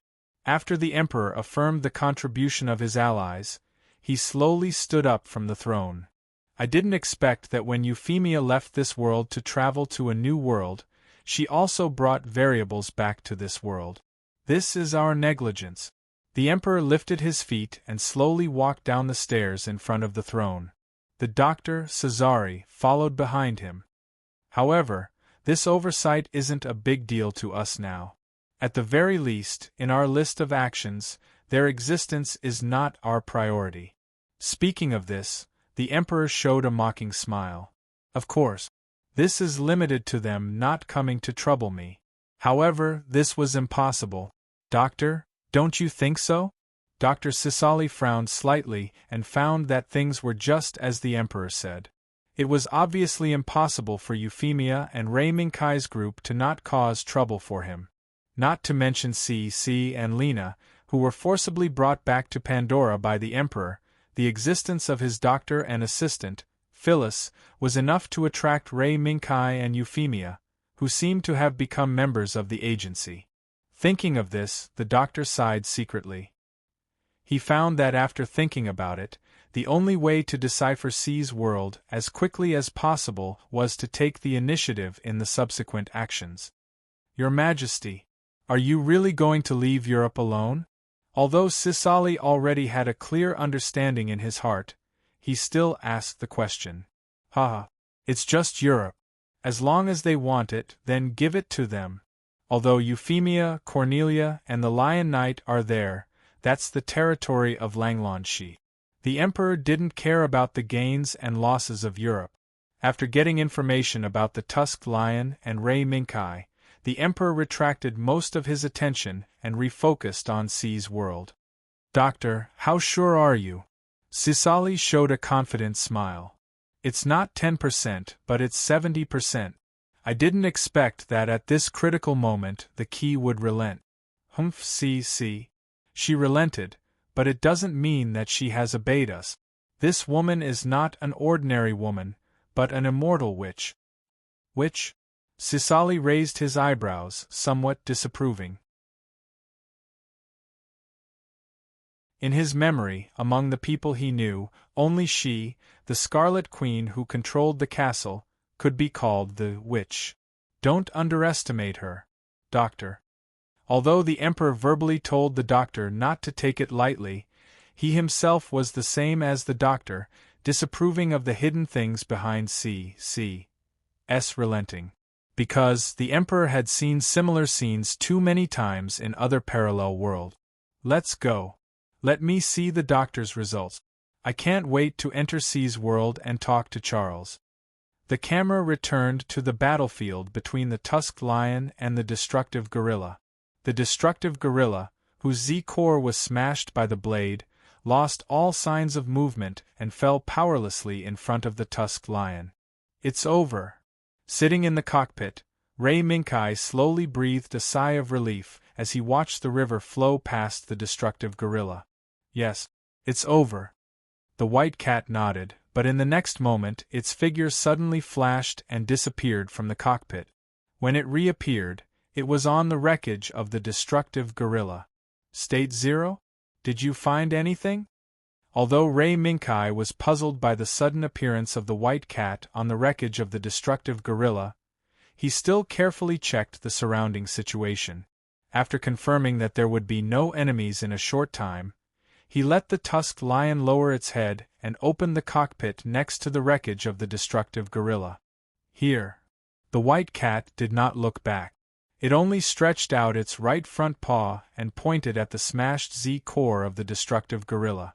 Ray Minkai, who was confused, walked down from the cockpit and came to the Z-core. When he looked inside, he saw a fragment the size of a coin lying quietly in the middle of the smashed Z-core. This is an information fragment. At first glance, Ray Minkai did not find out what this small thing was. But after careful observation, Ray Minkai was surprised to find out what this small thing was. No, it's not an information fragment. The white cat State 0 gave a different answer. Then, the white cat State 0 jumped and landed on the broken Z-core. It lowered its head and held the small fragment in its mouth, then jumped back to Ray Minkai's feet. Look.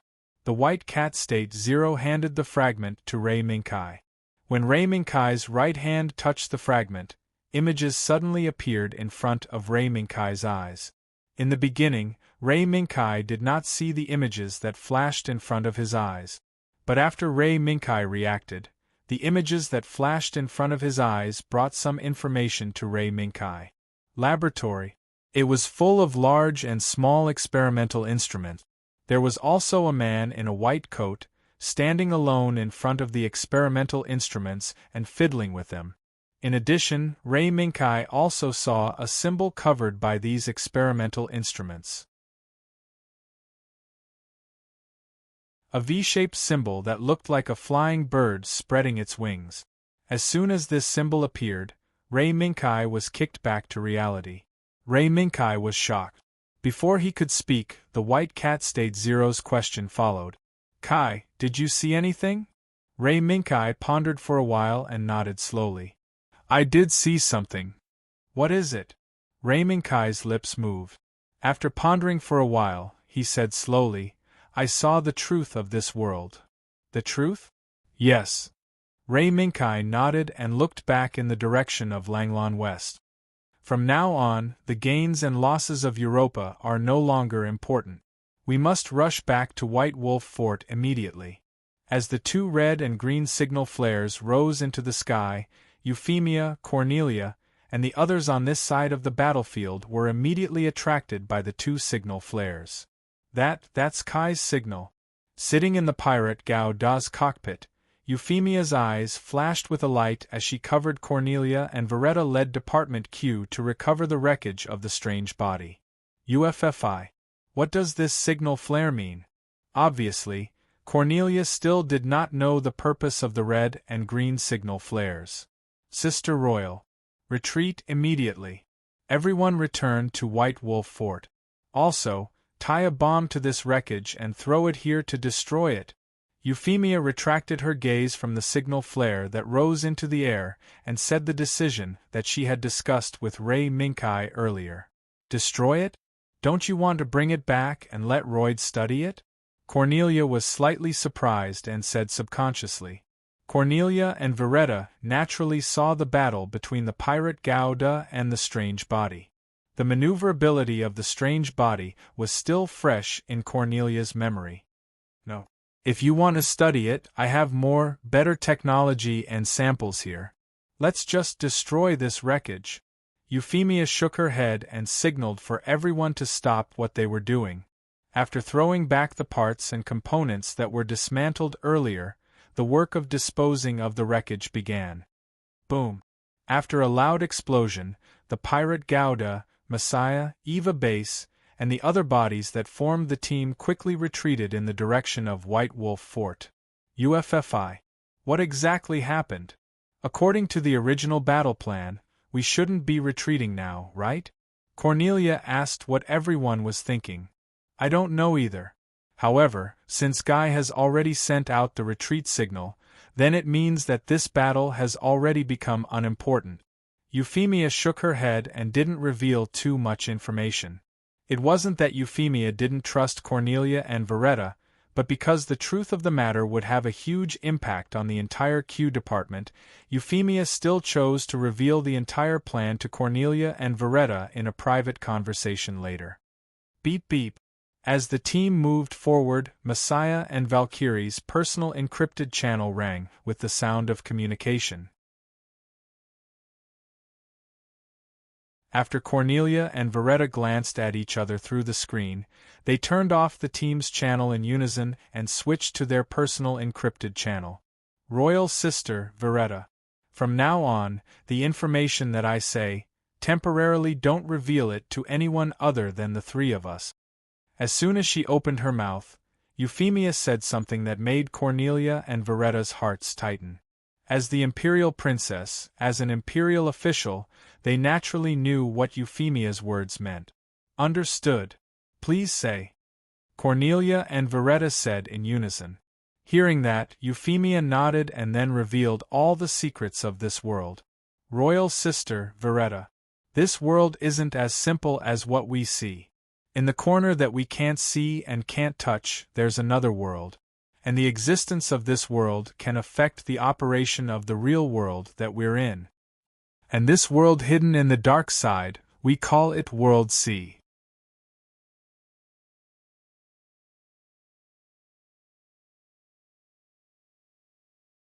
Chapter 231. While Lei Minkai and Euphemia were retreating from the border, Zero, who was staying in the capital, had just met up with Zeon when they received a piece of news that shocked both of them. What? All members of the Council of 40 were attacked, and we don't know if they're still alive. Zeon had just received the news from his adjutant, and it took him a long time to recover from the shock. From the moment he decided to escort the Knights of the Round Table and bury the huge gifts prepared for the enemy in the capital and the borders of the country, Zeon had already submitted an emergency request to the Council of 40. At the same time, he had also received approval from all the members. According to the plan, all members of the Council of 40 should have secretly left the capital and entered the emergency shelter. However, why would they still be attacked and their whereabouts unknown? It's them. Zero thought of a possibility. Them. Zeon was stunned, and then he exclaimed, "The St. Michael Knight Squad? Most of them should have stayed at the border to fight the night. The people who sneaked into the capital wouldn't be able to attack the shelter prepared for the Council of 40. No, there's nothing impossible in this world." Compared to Zeon's disbelief, Zero had a card up his sleeve. This was because Zeon didn't know that in the dark side of this world, there was an ability called GESS. Humans who were proficient in using this ability were equivalent to a well-trained army in certain situations. Right now, the enemy the Council of 40 was facing was probably a human with GESS. Thinking of this, Zero gave up on the idea of telling Zeon this secret. He knew that although the general in front of him had decided to join forces with him and Ray Minkai, there was a bigger ambition in the general's heart. If he knew about the existence of GESS, the general would do everything he could to learn about GESS, and do his best to obtain it. In order to avoid unpredictable risks, Zero decided to hide the existence of GESS. He believed that Ray Minkai would make the same choice. The knight was not someone to be trifled with. General Zeon, leave the matter of the Council of 40 to me. It just so happens that I've set up a small team nearby. After thinking for a while, Zero decided to take the responsibility of dealing with the Council of 40. She also ordered Zeon to lead the army to the border as quickly as possible to fill in the gap created by the retreat of Ray Minkai, Euphemia, and the others. In addition, General Jean, it's best that you gather your troops as quickly as possible and head to the border. He believed that, after the knight and Princess Euphemia's actions, the enemy would still be in a state of chaos for a while. Therefore, the opportunity has come. Jean furrowed his brows and finally made a decision. Yes. Just as Her Excellency Zero had said, now was the time. Then, I'll leave the 40 Council to you. Leave the border to me. With that, Zeon led his subordinates and left. After watching Zeon and the others disappear into the corridor, Zero turned around and walked down the stairs on the other side. At the same time, he took out his personal communicator. Ting Tang, are you done sharpening your sword? Sizzle, after a series of noises, a steady and calm male voice sounded. Yes. It's ready. Zero, the 4 sacred swords have been waiting for this moment for a long time. Zero heard and smiled lightly. Yes. We've been waiting for a long time. Then, Ting Tang, bring your sword to the K5 coordinate and wait for me to meet up. Then, we'll go and meet the leader of the St. Michael Knight Regiment. Yes. Everything is as you wish. Zero. 10 minutes ago, the convoy carrying the Council of 40 was escorted by the nightmare troops of Langlon Shi into a refuge facility located about 50 kilometers south of the capital. However, before all the members of the Council of 40 could breathe a sigh of relief, they were unexpectedly surrounded when they entered the refuge. This situation should not have happened in the capital of Langlon Shi. But the reality was like this. Facing the Golden Warhorse, Vercingetorix, who was leading 5 Sunderland, everyone in the council knew that they were doomed this time. Get the council members to take them away. Confiscate all the weapons of the soldiers, including the Nightmare.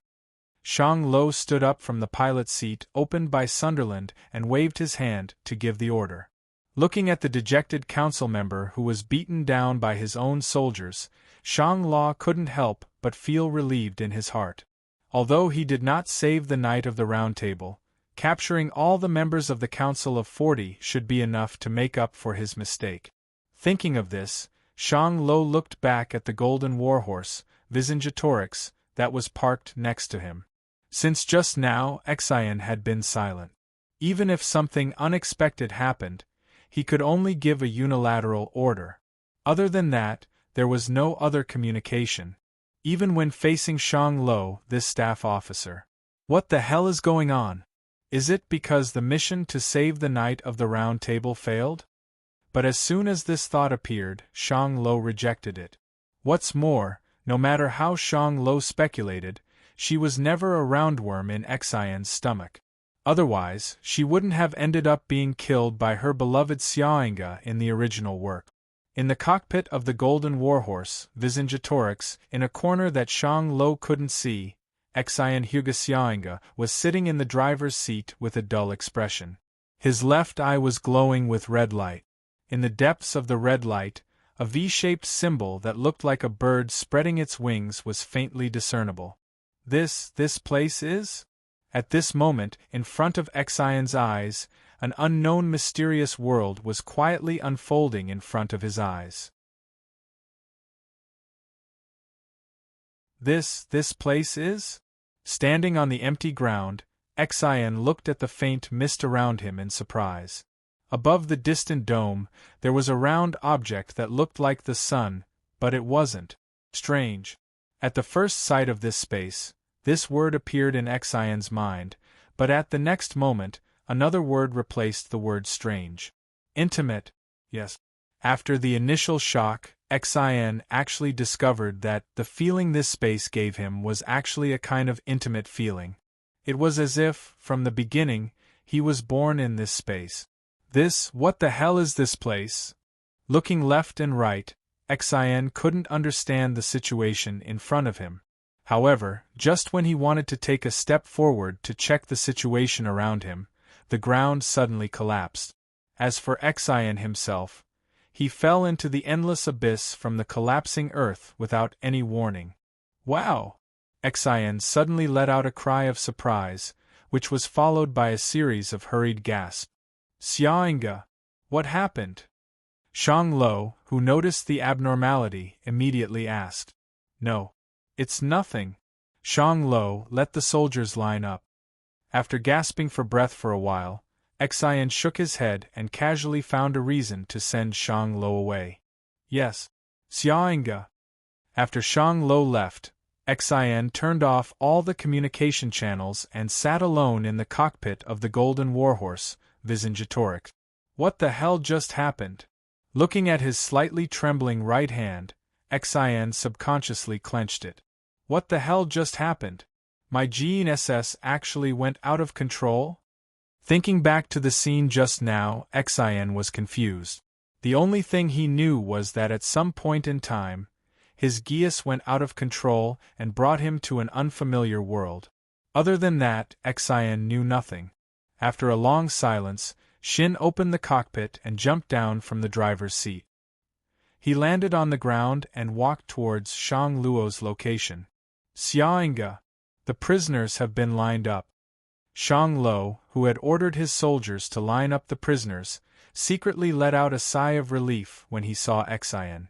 Only Shang Lo noticed Xian's sudden cry just now. And because of that, Shang Lo couldn't help but worry about Xian's condition. And, you all can go down. Leave this to me. Unexpectedly, the moment Xian opened his mouth, he uttered an order that Shang Luo could not accept. What? Xiaoyinga, you're taking too much of a risk. At least. No. Go down. Including you. Xian's face suddenly became ferocious, and there was an irresistible power in his tone. At the same time, in Shang Lo's eyes, the Xian Hugo Xiaoyinga that he admired seemed to have become extremely strange at this moment. Yes, my lord. Please be very careful. Xiaoyinga. Unable to refuse Xian's order, Shang Lo finally took all the soldiers and left the warehouse that contained all the prisoners except for the members of the 40-member council. Moreover, after Shang Lo took everyone away, leaving Xian alone to face these prisoners, who numbered no less than hundreds, the prisoners began to become restless as Shang Lo feared. Humph! A bunch of pitiful worms. Looking at the prisoners who began to become more and more dangerous, Xian raised his head slightly and looked at them condescendingly, as if looking at a group of lowly pigs. Then, Xian's left eye flashed red. He raised his right hand, wiped his left eye, and waved his right hand forward, shouting loudly, "Die!" In an instant, a red light flashed in front of everyone's eyes. Then, after the prisoners' expression became sluggish, they turned around with fanatical faces, looked at their companions beside them, and raised their right hand. Kacha! Rip! The smell of blood quickly condensed into a stinky storm in the air above the warehouse. Below, there were fallen corpses. I didn't lose my power. As the initiator of the bloody scene below, Xian calmly looked at the last prisoner who strangled himself with his right hand. Then, what's going on in that world just now? After confirming that he didn't lose his power, Xian turned around and walked out of the warehouse. What he didn't expect was that his staff officer, Shang Lo, was actually waiting for him at the door of the warehouse. Shang, what's the matter? Although surprised, Xian didn't care why Shang Lo was waiting for him, and said slowly, "Those people from the 40-member council said that they want to see you." Shang Lo's expression was very calm, and it seemed that he didn't notice the strangeness in the warehouse. Is that so? Come with me. Xian nodded his head, and after walking a few steps, he suddenly said, Oh right. Shang, get people to guard this place, but don't open the door of the warehouse. Yes. Xiaoinga. I will get it done for you. Not knowing why, Shang Lo's answer seemed to have another meaning. We request, seeing Xian appear, the 40-member council members who were detained by the soldiers in the meeting room immediately stood up. A middle-aged man who seemed to be the leader took a few steps forward, and under the threatening gaze of the soldiers, he fearlessly opened his mouth to speak. However, before he could finish his sentence, Xian waved his sword and knocked him to the ground. You! Clang! Xian unsheathed his sword, and his gaze became very sharp. He looked at the members of the council who were looking at him with anger and a hint of fear. Right now, the esteemed council members are our Britannia Empire's captive. Therefore, the esteemed council members, please do your duty well. Otherwise, I will make all of you shut your mouths. Facing Xian's threat, everyone was silent. Very good. In that case, I wish the members of the parliament a pleasant trip. After speaking, Xian sheathed his sword and left the meeting room with Shang Lo. Xiaoinga, what should we do next? It seems that we have lost contact with the rear. Shang Lo looked around, and after confirming that there was no one else, he opened his mouth and asked, Wait, no matter what happened in the rear, the enemy will come and find us. Moreover, we still have the esteemed council members in our hands. 3 kilometers north of the fallout shelter, Lu Lucio's nightmare, Gawain, was escorted by 4 Saint Sword's nightmare, Akatsuki, to a place where they could directly observe the fallout shelter, but it was also hidden enough. 0. As you expected, the enemy has already taken control of the fallout shelter. Should we attack? After putting down the binoculars, Tungtong Jing Zhilong, who had been hidden by 0, asked. No. Now is not the time to attack. Sitting in Gawain's cockpit, 0 glanced at the empty seat in front of her with a desolate expression. Before we launch an attack, we have to figure out the situation of our allies who have been captured by the enemy, she said in a clear voice. So we are going to conduct a sneak attack? Tungtong Jing Zhilong understood 0's meaning. Yes. I have a concern. If our captured allies betray us when we attack, I'm afraid all of us will die here. 0 didn't tell 4 Saint Swords about the existence of GSS. Moreover, even in the Black Knight squad, not many people knew about Gias's existence. Therefore, 0 just found a reasonable excuse. Is that so? Although it is hard to believe, it is possible.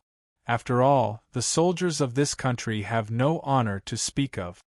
During the period of being hidden by 0, Tungtong Jing Zhilong and his subordinates traveled around the country and fully understood all aspects of the country. Naturally, he knew the level of fighting spirit of the soldiers of Langlon Shi. Humph. That's it. Then, Tungtong, arrange people to follow me to investigate. Yes. You're tuning in to the Phoenix Knights YouTube channel.